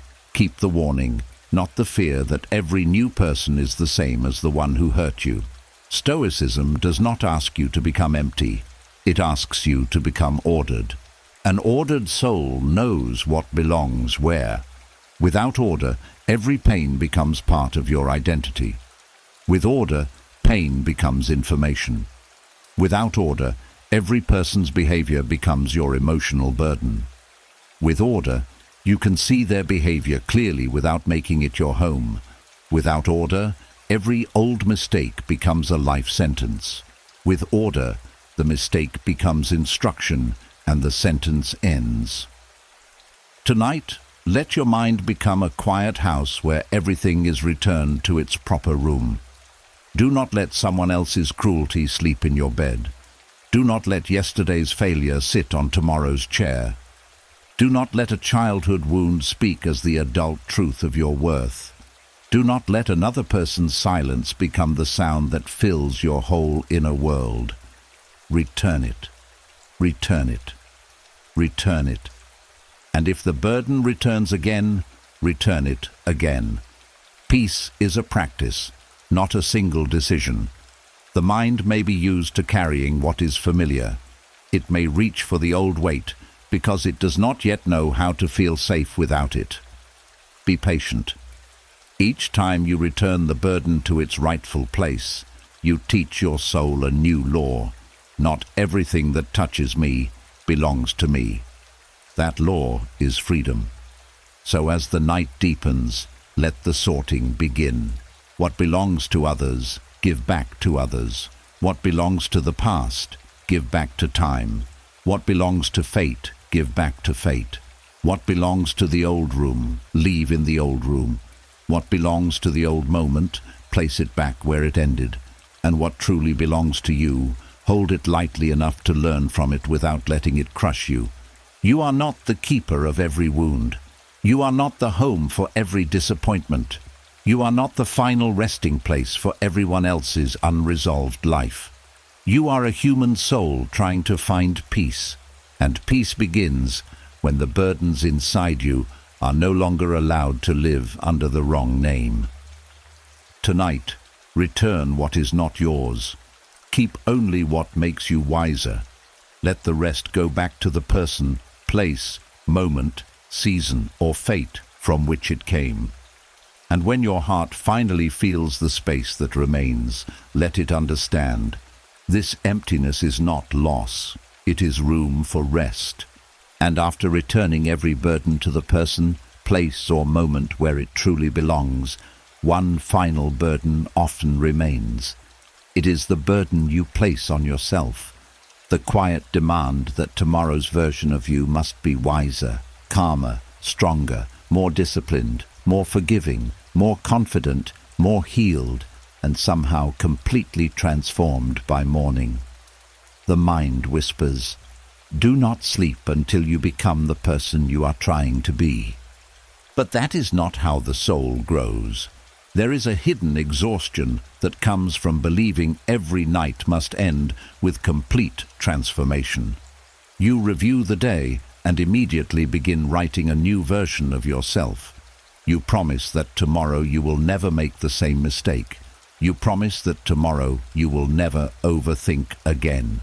You promise that tomorrow fear will disappear, patience will come naturally, and every old wound will finally lose its power. Then morning arrives, you discover you are still human, and disappointment quietly returns. The Stoics understood something that many people forget. Character is not built in dramatic moments. It is built through faithful repetition. It is built through small choices made consistently. It is built through returning to wisdom again and again, even after failure. The oak tree does not become strong in one night. The river does not shape the stone in one passing hour. The soul also grows slowly. Yet the modern mind often wants instant change. It wants immediate peace, immediate healing, immediate confidence, immediate freedom from fear. It becomes frustrated when growth moves at the pace of nature instead of the pace of impatience. And this frustration quietly steals sleep, because the mind believes it must finish becoming someone else before it deserves to rest. But you do not become better by refusing yourself sleep. In fact, one of the greatest mistakes people make is believing that self-improvement requires constant pressure. They think that if they are gentle with themselves, they will become lazy. They think if they rest before they are fully healed, they are giving up. They think if they forgive themselves too soon, they will stop growing. The Stoic path teaches something very different. Discipline does not require self-hatred. Growth does not require constant criticism. Wisdom does not grow from endless disappointment in yourself. The greatest teachers do not improve a student by reminding them every hour how far they still have to go. They improve the student by helping them take one clear step after another. The same must become true inside your own mind. Many people lie awake, creating impossible expectations for tomorrow's self. They say, "Tomorrow I will never feel anxious again. Tomorrow I will stop caring what people think. Tomorrow I will never become angry. Tomorrow I will completely trust life." These promises sound inspiring, but they quietly become another burden. Because when tomorrow arrives and anxiety visits again, or fear returns, or patience slips for a moment, the mind concludes that nothing has changed. But everything has changed. Perhaps you noticed your reaction sooner. Perhaps you recovered more quickly. Perhaps you chose silence instead of an argument. Perhaps you forgave yourself faster. Perhaps you asked for help instead of pretending. Perhaps you paused before speaking. These are not small victories. These are the real signs of transformation. The Stoics never measured growth by perfection. They measured growth by direction. Direction matters more than speed. A person walking slowly toward wisdom is still moving closer to peace than someone running in circles trying to become perfect. The soul becomes restless because it compares itself to an imaginary version that never struggles.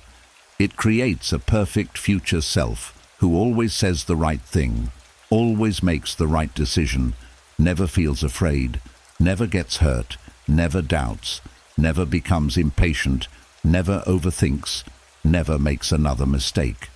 Then it compares today's imperfect self against that impossible image. This comparison creates suffering because that perfect person does not exist.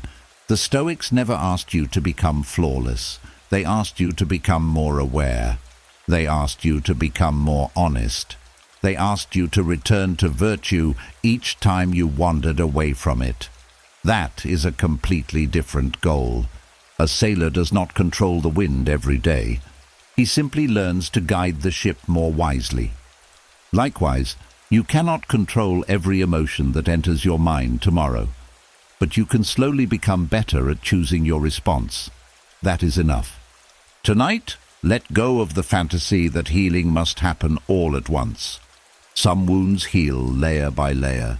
Some fears become quieter, one conversation at a time. Some habits weaken one decision at a time. Some grief softens one season at a time. Some forgiveness arrives one breath at a time. There is great peace in allowing growth to be gradual. Nature never apologizes for growing slowly. The sunrise never rushes. The seasons never compete. A seed never becomes ashamed because it is not yet a tree. Only human beings often demand immediate perfection from themselves while giving nature permission to unfold patiently. The Stoic sees this and learns from it. Your soul has its own seasons. There will be days of strength, days of confusion, days of courage, days of weakness, days where peace comes easily, days where old fears return. None of these days define your final destination. They simply describe where you are today.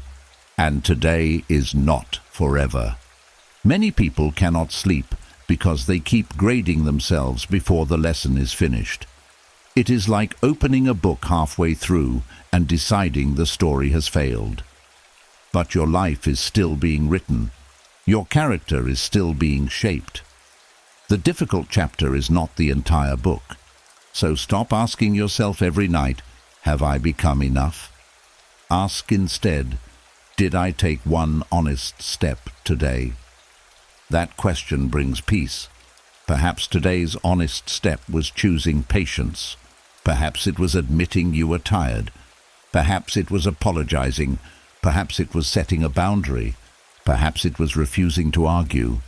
Perhaps it was simply surviving a difficult day without giving up. Do not underestimate small victories. The soul grows quietly. Roots grow beneath the surface long before anyone sees the tree. In the same way, much of your healing is happening where your eyes cannot yet measure it. Your heart is becoming softer. Your judgment is becoming clearer. Your reactions are becoming gentler. Your awareness is becoming deeper. These changes rarely announce themselves. They simply become part of who you are over time. The Stoics trusted this slow work. They understood that every evening was not an examination to determine whether they had achieved perfection. It was simply another opportunity to return to the path. If they wandered, they returned.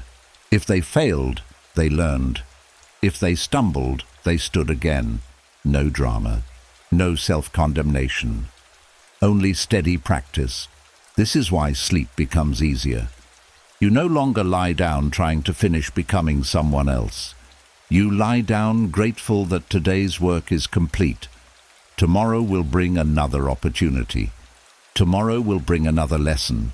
Tomorrow will bring another chance to choose wisely. But tomorrow does not need you to arrive already perfect. It only needs you to arrive rested. So tonight, release the pressure to complete your transformation before morning. You are allowed to be unfinished. You are allowed to still be learning. You are allowed to still have questions. You are allowed to still carry weaknesses that are slowly becoming strengths. Growth is not measured by how quickly you become perfect. It is measured by how faithfully you keep returning to wisdom after every imperfect day. As you close your eyes, let this quiet truth settle into your heart. You do not need to become a better person before you sleep. Sleep is part of how you become a better person. Rest is not a reward waiting at the end of your transformation. Rest is one of the things that makes transformation possible. So lay down the impossible expectations. Lay down the pressure to fix every weakness before sunrise. Lay down the fear that you are running out of time. Your soul is growing, even now. Your character is forming, even now. Your healing is unfolding, even now. Nothing important will be lost because you allowed yourself one peaceful night. Tomorrow's wiser version of you does not need another exhausted night. Tomorrow's wiser version of you needs the kindness you are willing to give yourself tonight. So let this day be enough. Let this effort be enough. Let this moment be enough. And let yourself fall asleep, not as someone who has finally become perfect, but as someone who has chosen, once again, to walk the quiet path of wisdom, one faithful step at a time. And after you allow yourself to sleep without demanding overnight perfection, another truth begins to rise gently. Sometimes the mind wants to rest, but the body still behaves as if something is wrong. The danger has passed. The room is quiet. The day is over. No one is threatening you. Nothing is demanding your immediate defense. And still, something inside remains tight, alert, and ready. This is because the nervous system does not always follow the calendar. It does not always understand that the event is over simply because time has moved forward. The mind may say, "That happened long ago," but the body may still whisper, "Stay careful."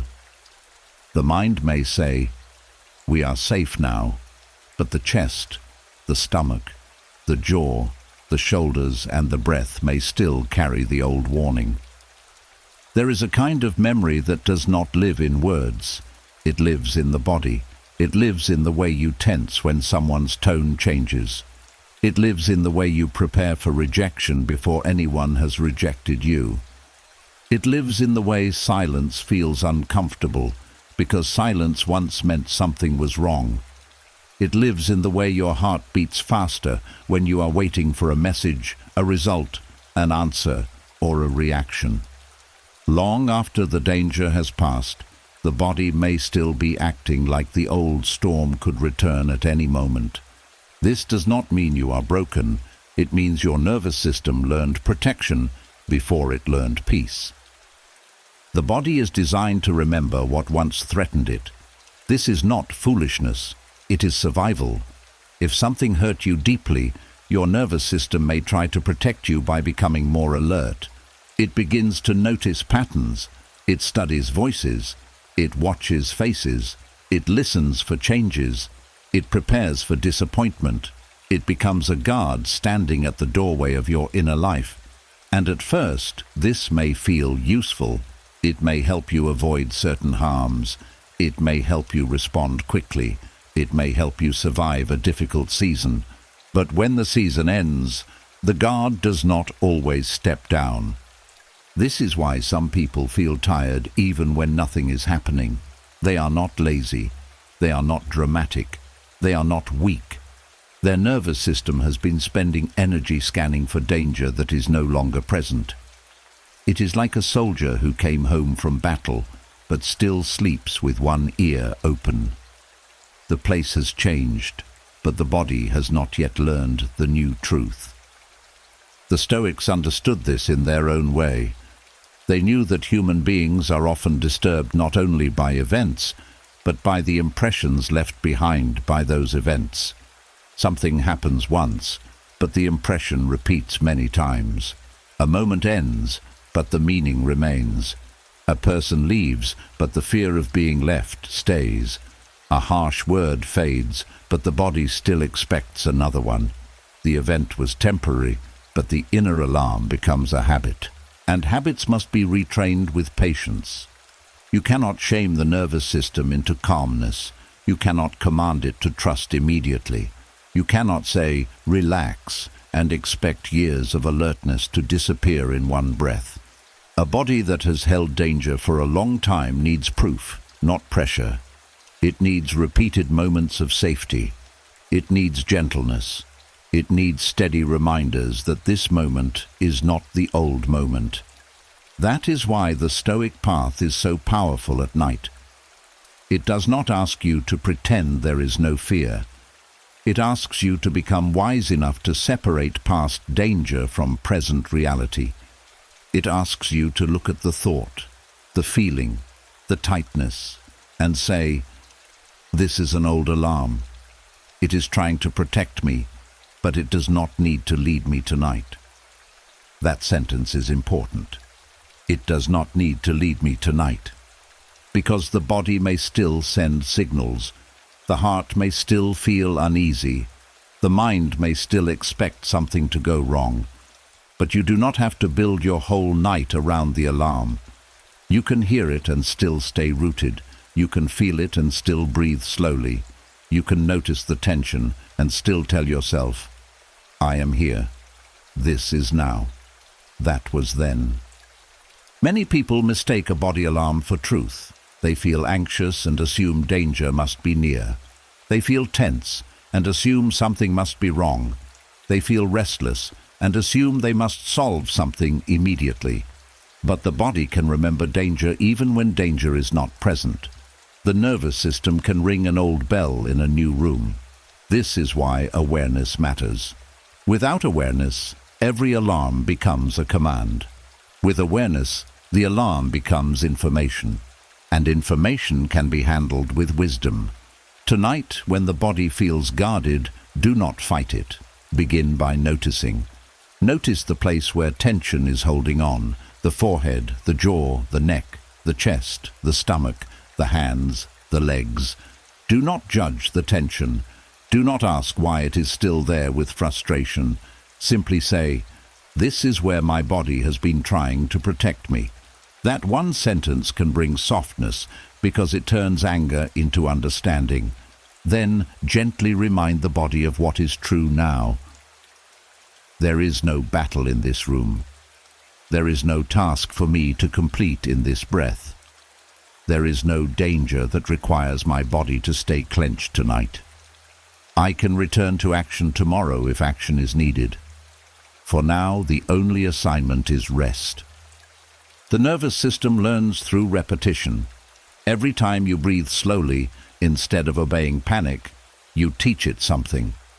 Every time you pause before reacting, you teach it something. Every time you choose not to follow an old fear into a new story, you teach it something. Every time you let the body feel safe for a few seconds longer than before, you teach it something.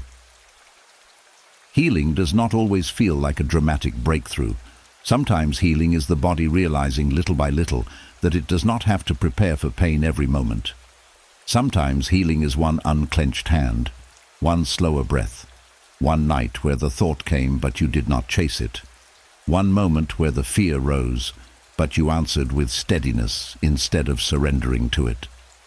The Stoics would tell you that the past may have shaped your reactions, but it does not have to rule your reason. You may not control the first wave of tension that rises in you, but you can control the way you respond to it. You can choose not to turn it into a full story. You can choose not to punish yourself for it. You can choose not to believe that every old alarm is a prophecy. A prophecy tells the future. An alarm only tells you something once mattered enough to be remembered. Let that truth settle. Your nervous system holds on to danger because it was trying to keep you alive, accepted, protected, prepared, or emotionally safe. But now, with wisdom, you can teach it a better way. You can teach it that safety is not found in endless tension.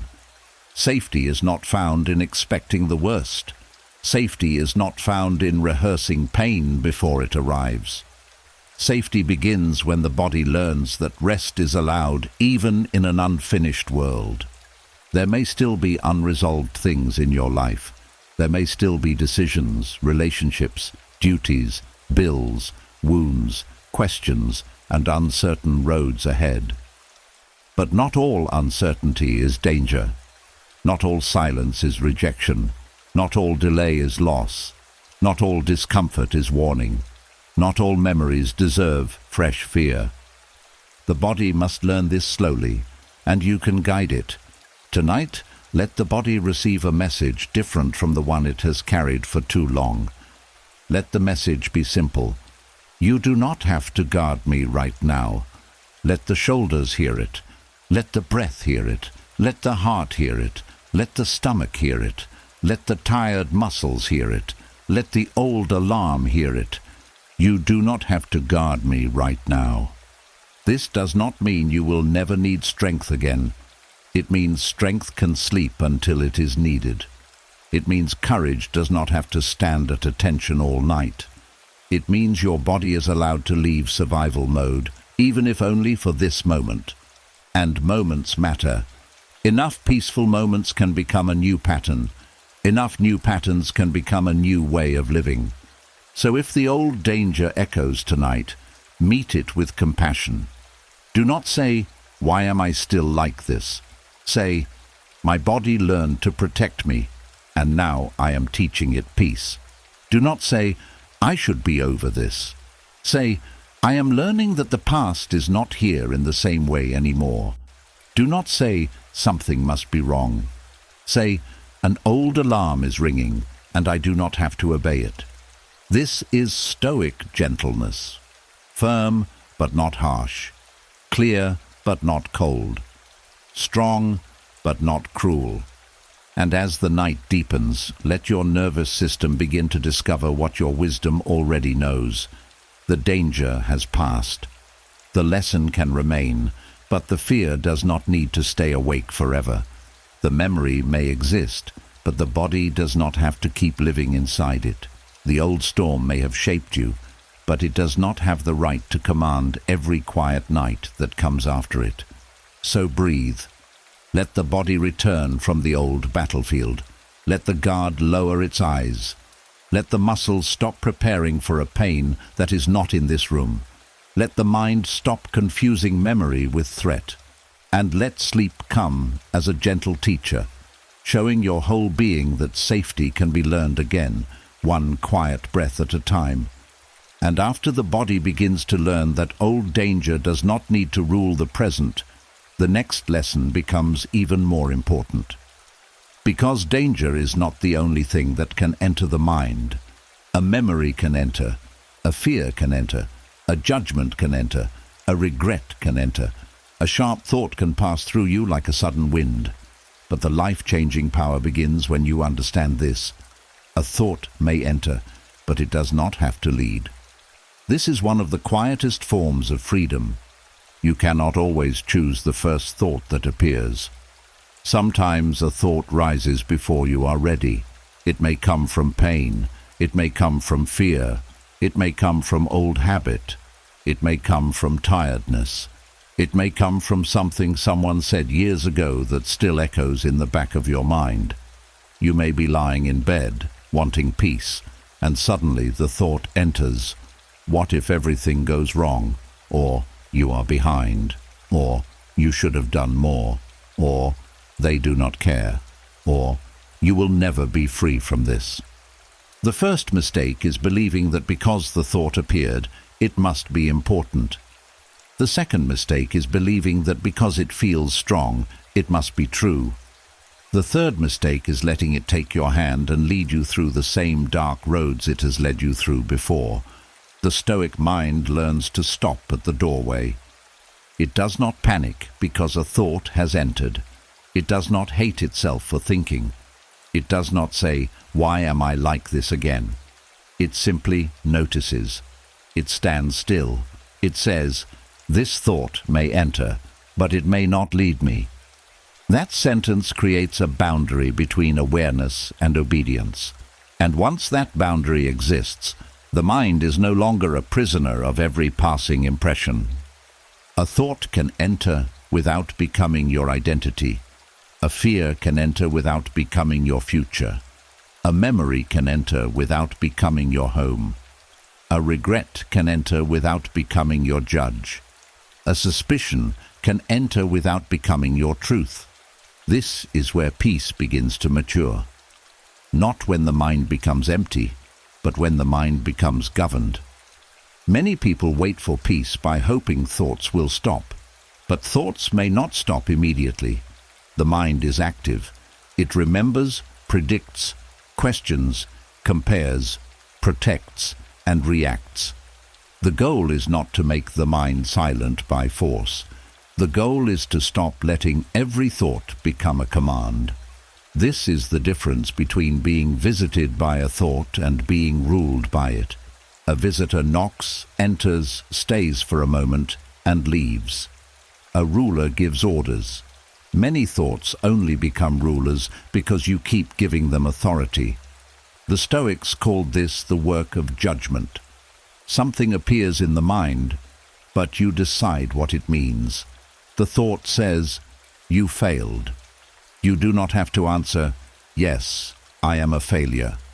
You can answer, "A mistake happened, and I will learn." The thought says, "They ignored you because you do not matter." You do not have to answer, "Yes, I am worthless."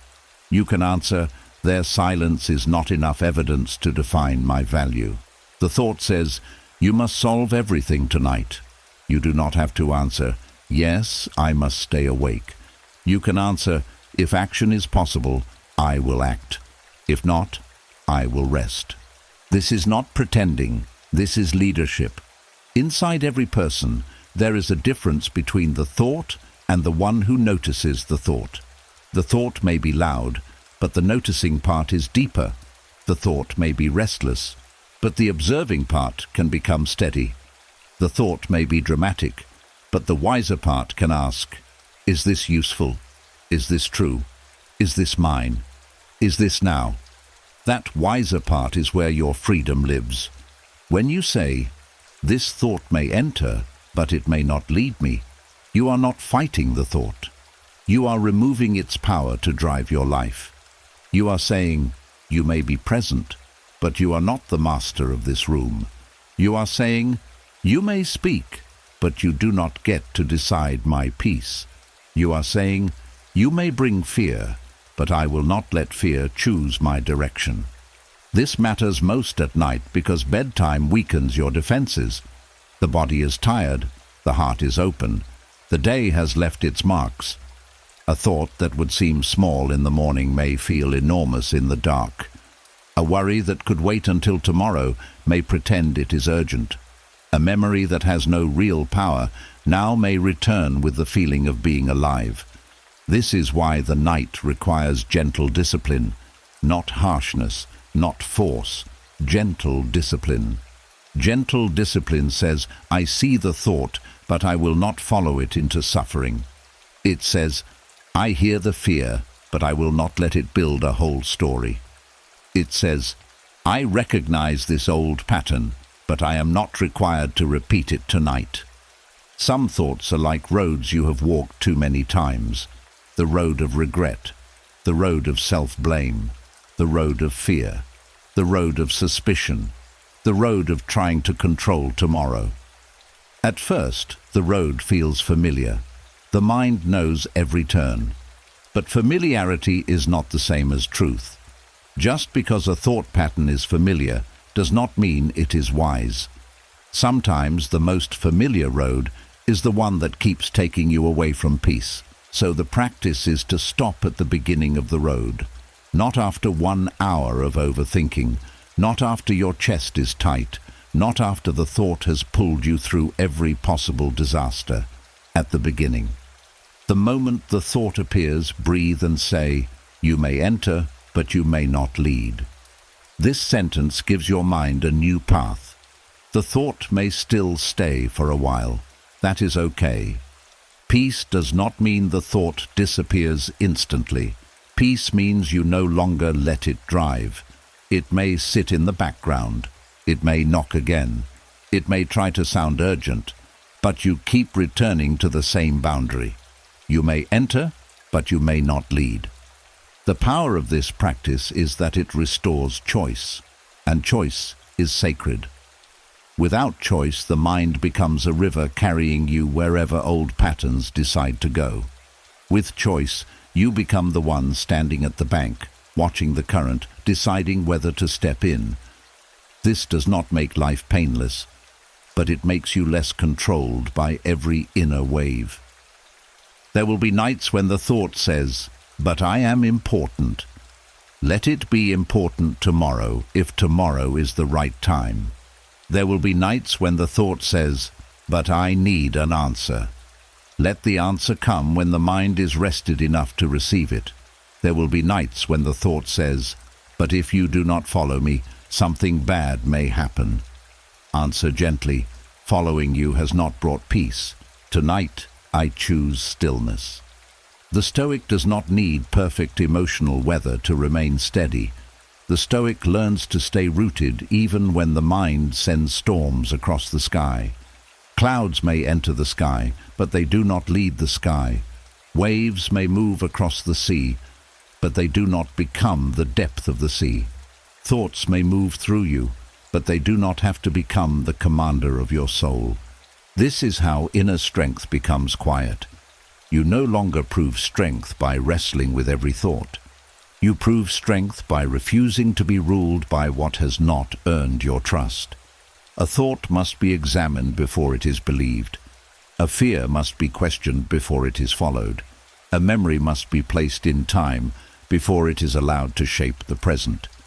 A regret must bring a lesson before it is allowed to stay. Tonight, let the mind become a doorway, not a prison. Thoughts may come and go.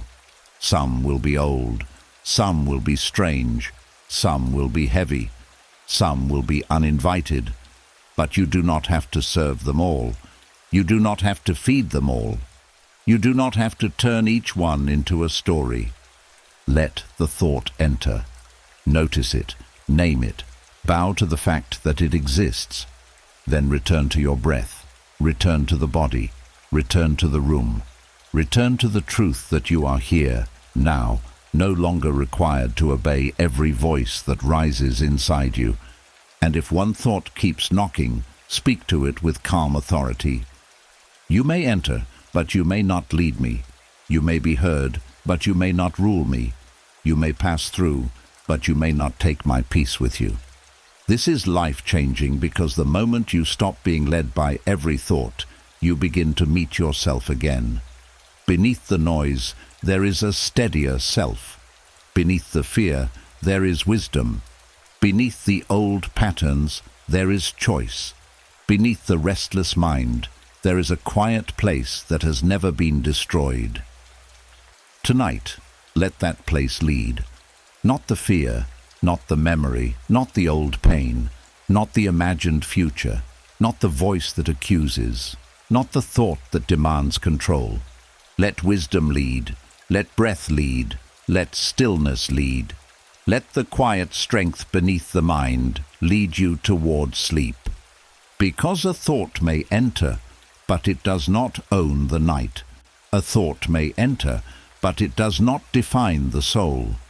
A thought may enter, but it does not get to decide whether you are worthy of rest. Tonight, the door may open, but you choose who leads. And after you learn that a thought may enter without being allowed to lead, another quiet doorway opens. Because sometimes the problem is not the thought itself. Sometimes the problem is what silence has come to mean inside you. The room becomes still, the phone stops buzzing, the world stops asking, and instead of feeling peace, you feel exposed. The quiet does not feel like rest. It feels like punishment. This is one of the hidden wounds of a restless mind. Silence was meant to be a place where the soul could breathe, a place where the body could soften, a place where the mind could stop performing. But for many people, silence has become the room where every buried fear, every old regret, every unfinished emotion, and every painful memory begins to speak at once. So they avoid it. They fill it with noise. They turn on a screen. They scroll. They watch something until the eyes become tired. They play music, answer messages, check the same apps again and again, not always because they enjoy it, but because silence feels too honest. And when silence feels honest before the heart feels safe, it can feel cruel. This is why some people cannot sit alone with themselves without feeling restless. It is not because they are weak. It is because silence has been connected to pain. Maybe silence once meant being ignored. Maybe silence meant someone was angry. Maybe silence meant loneliness. Maybe silence meant abandonment. Maybe silence was the place where your mind attacked you because no one else was there to interrupt it. Over time, the nervous system learned to treat quiet as danger. But silence itself is not the punishment. What rises inside silence is what has not yet been cared for. The Stoics understood that silence is a mirror. It does not create the face, it simply reveals it. If the mind is full of judgment, silence reveals judgment. If the heart is full of fear, silence reveals fear. If the soul is tired of pretending, silence reveals exhaustion. This is why silence can feel uncomfortable at first. It shows you what noise helped you avoid. But the mirror is not your enemy. The mirror is only showing what needs gentleness, order, and truth. Many people turn silence into punishment by using it as a place to attack themselves. The moment the room becomes quiet, they begin reviewing everything they did wrong. They question their worth. They replay old mistakes. They compare themselves to others. They measure their progress. They examine every weakness. And soon, silence becomes associated with self-condemnation. The mind begins to believe, when it becomes quiet, I will be judged. No wonder the soul avoids silence. If every quiet moment becomes a courtroom, the heart will fear rest. If every pause becomes a place of accusation, the body will reach for distraction. If every silent night becomes a place where old pain rises without mercy, the mind will choose noise even when noise exhausts it. This is why the practice must change. Silence must be taught a new meaning. Silence is not where you go to punish yourself. Silence is where you go to return to yourself. That sentence matters. You are not entering silence to find every flaw. You are not entering silence to solve your whole life. You are not entering silence to prove you are healed, perfect, disciplined, or untouched by pain. You are entering silence to sit beside yourself without running, to breathe without performing, to let the mind settle without demanding that it become empty immediately, to give the soul the kind of company it may have been missing all day. The Stoic does not fear being alone with the mind because the Stoic learns how to govern the mind. Silence becomes dangerous only when every thought is allowed to act like a ruler. But when wisdom leads, silence becomes a training ground. A thought rises and you observe it. A memory appears and you place it in time. A fear speaks and you ask whether it is real or imagined.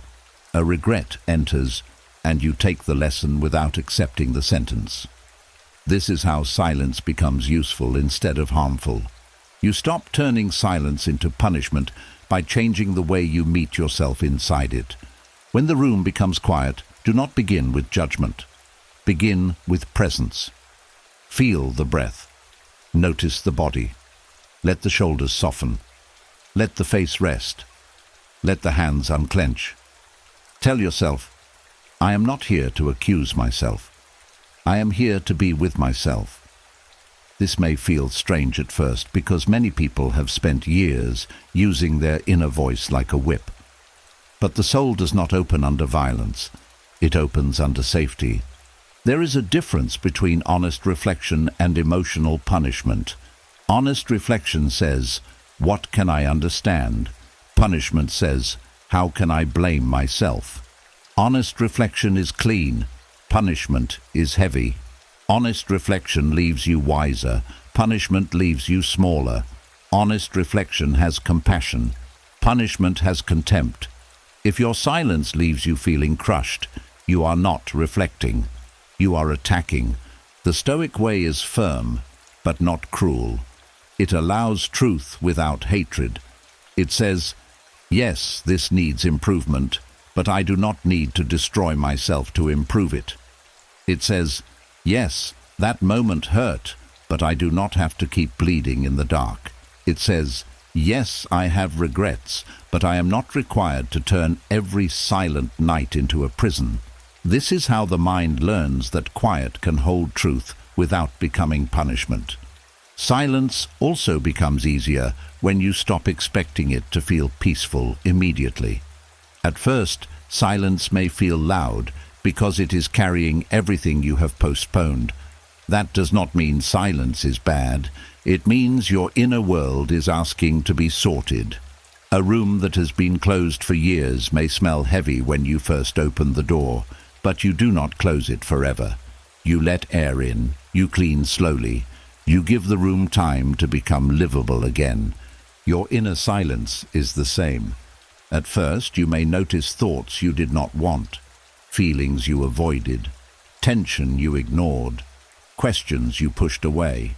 But if you keep meeting silence with patience, the room inside you begins to change. It becomes less like a place of punishment and more like a place of honesty. Then, with practice, honesty becomes less frightening. You begin to realize that you can feel sadness without being swallowed by it. You can feel regret without becoming it. You can feel loneliness without calling it your destiny. You can feel fear without making it your master. This is the life-changing gift of silence when it is held with wisdom. It teaches you that you can remain present without being destroyed by what rises.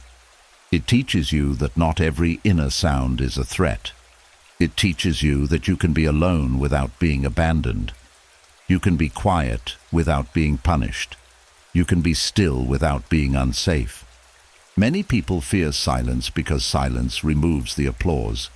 In silence there is no role to play, no one to impress, no one to convince, no one to entertain, no one to prove your strength to. Silence leaves you with the simple truth of being. And if you have been measuring your worth by usefulness, silence can feel empty. You may feel guilty for doing nothing. You may feel restless because no one needs you in that moment. You may feel strange because your value has been tied to action for so long that stillness feels like failure. But stillness is not failure. Stillness is repair. A field is not useless because it rests between harvests. The sky is not empty because no storm is passing through it. The body is not lazy because it needs sleep. And you are not failing because you are quiet. Silence gives the soul room to stop producing and start receiving. Receiving breath, receiving peace, receiving clarity, receiving the gentle truth that you do not have to earn every moment of your existence. To stop turning silence into punishment, you must also stop filling it with enemies. Do not invite yesterday's shame into it. Do not invite tomorrow's fear into it. Do not invite people's judgments into it. Do not invite the old voice that says, "You are not enough." If these things enter, see them clearly, but do not give them the whole room.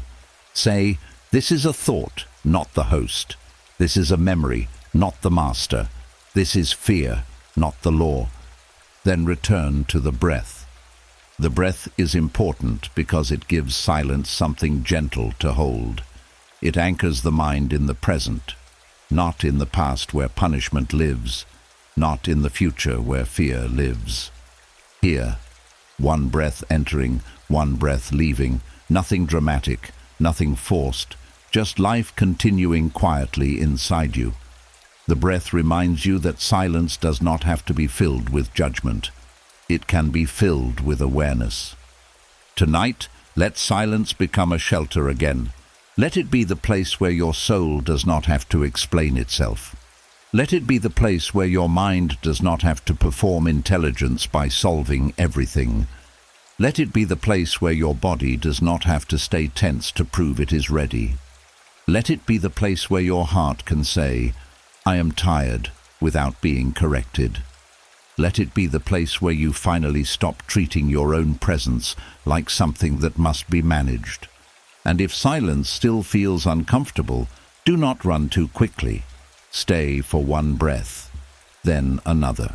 Not to force peace, but to teach the nervous system that quiet does not always bring harm. Quiet can bring softness. Quiet can bring truth. Quiet can bring rest. Quiet can bring you back to the part of yourself that noise kept covering. The Stoic secret is not to escape silence, but to enter it with a trained mind and a gentle heart, to know that thoughts may rise, but they do not lead. Memories may knock, but they do not own the house. Feelings may move, but they do not become your identity. In this way, silence becomes less like punishment and more like freedom. So tonight, do not treat the quiet as a sentence. Treat it as an invitation to stop running, an invitation to stop accusing yourself, an invitation to stop filling every empty space with fear, an invitation to sit with your own soul without turning it into a battlefield. Let the silence hold you without harming you. Let it reveal without condemning. Let it soften what noise has hardened. Let it become the space where you remember that peace was never the enemy. Peace only felt unfamiliar because you had lived too long in pressure. Now the room is quiet, but quiet is not punishment. Quiet is permission. Permission to stop proving, permission to stop chasing, permission to stop defending, permission to be here, breathing, unfinished, human, and still worthy of rest. And after silence stops feeling like punishment, another hidden exhaustion becomes clear. The mind is not only tired because it thinks too much. It is tired because it has been trying to control too much. It has been reaching into places where your hands were never meant to stay. Other people's choices, other people's moods, other people's healing, the timing of life, the outcome of effort, the past that cannot be edited, the future that has not yet arrived. And after holding all of this for too long, the mind finally begs for sleep, because it can no longer carry what was never truly yours. There is a deep weariness that comes from trying to manage life beyond your own power. You may not notice it at first. You may call it caring. You may call it responsibility. You may call it being careful. You may call it love. But slowly, the mind begins to live outside its proper home. It watches what others do. It studies how they respond. It tries to predict their mood before they speak. It tries to prevent disappointment before it arrives. It tries to make everyone understand, make everything peaceful, make every plan succeed, make every person behave with wisdom. And the whole time, your own inner world waits unattended. The Stoics knew that the soul becomes disturbed when it mistakes influence for control. You can influence some things. You can speak kindly. You can act wisely. You can prepare well. You can show love. You can offer truth. You can make a careful decision. But influence is not control. You may plant the seed, but you cannot command the rain. You may speak honestly, but you cannot command another person's understanding. You may love deeply, but you cannot command someone's maturity. You may work hard, but you cannot command every outcome. This is where the mind suffers. It keeps trying to command what can only be offered to. You offer effort. You do not own results. You offer honesty. You do not own another person's response. You offer care. You do not own someone's choices. You offer your best to the day. You do not own how the whole day unfolds. When the mind forgets this, it becomes exhausted from impossible work. It tries to hold doors open that life has closed. It tries to close doors that fate has opened. It tries to soften people who are committed to hardness. It tries to speed up seasons that require time. It tries to rewrite events that already happened. And because none of this can truly be controlled, the mind grows more tense, not more powerful. That is why sleep begins to feel like a rescue. Your mind begs for sleep, because sleep is the one place where control must finally loosen. You cannot fully sleep and keep gripping every outcome. You cannot enter deep rest while still trying to manage every person, every possibility, every memory, every fear. Sleep asks the mind to admit, I am not the ruler of everything. And for a tired soul, that admission can feel frightening at first. but it is also the beginning of peace. The need to control often comes from fear. Fear says, if I do not control this, I may be hurt. Fear says, if I do not think about every detail, something will fall apart. Fear says, if I stop watching, I will be surprised again. Fear says, if I let people make their own choices, I may lose them. So the mind stays busy. It tightens around everything. It calls this protection, but protection without limits becomes prison. You were not created to live as the guard of the entire world. You were not created to be the keeper of every emotion in the room. You were not created to fix every silence, decode every mood, prevent every loss, and carry every possible future into your chest before it happens. There is humility in accepting this, and humility brings rest. The Stoic does not say, nothing matters. The Stoic says, I must know what is mine. That is the difference. A careless person releases everything because they do not care. A wise person releases what is not theirs because they care rightly. They know that false control ruins true responsibility. When you spend your strength trying to control what is not yours, you have less strength for what truly belongs to you: your character, your actions, your words, your discipline, your boundaries, your courage, your peace. Many people are exhausted because they have abandoned their own power while chasing power they do not have. They cannot control someone else's opinion, but they forget to control their own reaction. They cannot control the future, but they forget to control what they do tonight. They cannot control the past, but they forget to control the meaning they keep giving it. They cannot control another person's growth, but they forget to protect their own inner life. This is why the mind begs for sleep. It is asking to return from false power to real power. Real power is quieter. It does not shout. It does not grip. It does not chase every possible outcome. Real power says, I will do what is mine with dignity. Real power says, I will not make another person's reaction the master of my peace. Real power says, I will meet tomorrow when tomorrow arrives. Real power says, I cannot control everything, but I can choose not to abandon myself. At night, control often appears as a list of worries. What if this person changes? What if that plan fails? What if they misunderstand? What if tomorrow is harder? What if the past repeats itself? What if I am not ready? The mind presents each fear like a task, but most of these are not tasks. They are doors you cannot open yet, and standing in front of them all night will not make them open sooner. So the practice is to return every fear to its proper place. If it belongs to tomorrow, return it to tomorrow. If it belongs to another person, return it to that person. If it belongs to fate, return it to fate. If it belongs to the past, return it to time. If it belongs to your next wise action, keep only that action and release the rest. This sorting gives the mind permission to stop. It tells the nervous system, we are not responsible for everything we can feel. That sentence matters deeply. Sensitive people often feel everything, then assume they must carry everything. But feeling something does not mean owning it.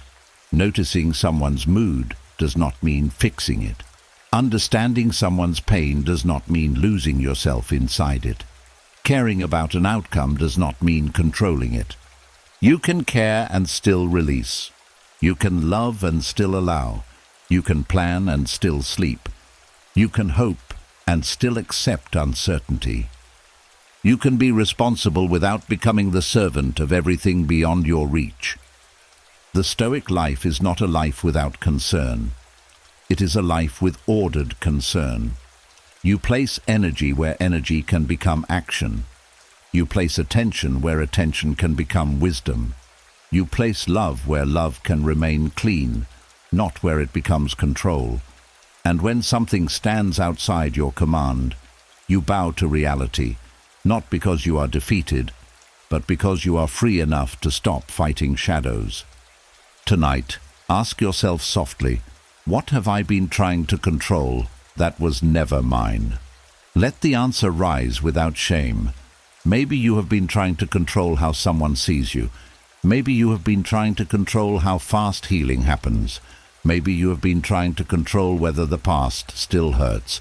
Maybe you have been trying to control every detail of tomorrow so you never feel afraid. Maybe you have been trying to control another person's choices because their choices affect your heart. Whatever it is, meet it with honesty. Then say, I release the part that does not belong to me. Not the lesson, not the boundary, not the wise action, only the false ownership, only the belief that your peace must wait until everything outside you behaves correctly. The mind may not release everything at once. That is okay. Control has been practiced for a long time. Release must also be practiced, one breath at a time, one fear at a time, one burden at a time. You teach the mind that surrender does not mean danger. You teach the body that letting go does not mean collapse. You teach the soul that peace can exist even when life remains unfinished. And as the grip softens, sleep comes closer. Not because the world is suddenly under control, but because you have stopped demanding that it must be. The night does not ask you to solve the universe. It asks you to return to your rightful size, human, limited, breathing, learning, responsible for your own soul, not the entire movement of life. So let the mind stop working beyond its assignment. Let it stop carrying what belongs to others. Let it stop trying to hold the future still. Let it stop standing in the past with tired hands, begging time to change. Let it stop controlling what was never given to it. Tonight your mind begs for sleep because it is tired of impossible labor. Give it rest. Give it limits. Give it the relief of knowing that not everything is yours to manage. Do what is yours. Release what is not. And let the quiet wisdom of Stoicism guide you back to the only place where peace can truly begin. The present moment, where your breath is real, your body is here, and the world can be placed down until morning. And now, as these words begin to settle, let this be the moment where the mind finally stops begging in silence. Tonight you have learned that rest is not only closing your eyes. Rest is returning every burden to its proper place. It is letting the body lie down and teaching the mind to follow. It is ending the day without turning your whole life into a judgment. It is no longer using bedtime as a courtroom for old mistakes. It is releasing the pressure to fix everything before morning, to be understood by those who never listened, to receive apologies that may never come, and to control what was never yours to carry. The Stoic path does not ask you to become empty, it asks you to become free. Free from thoughts that enter and try to lead, free from old pain that rises in the quiet, free from overthinking that pretends to be responsibility, free from the silent punishment of carrying yesterday into tomorrow, free from the belief that strength means never softening. So tonight, let the mind unclench. Let the heart stop explaining. Let the nervous system learn that the danger has passed. Let silence become shelter again. Let this sleep remind you that you are allowed to rest before everything is solved, before everyone understands, before every wound is gone, and before life becomes perfect. If this meditation reached a part of you that has been tired for too long, write in the comments, I release what was never mine. Let that be your quiet declaration for tonight, and let others who read it know they are not alone in laying their burdens down. And if you want more Stoic sleep meditations like this, subscribe to the channel and turn on notifications. Come back whenever your mind feels heavy, and let wisdom guide you back into peace, one quiet night at a time.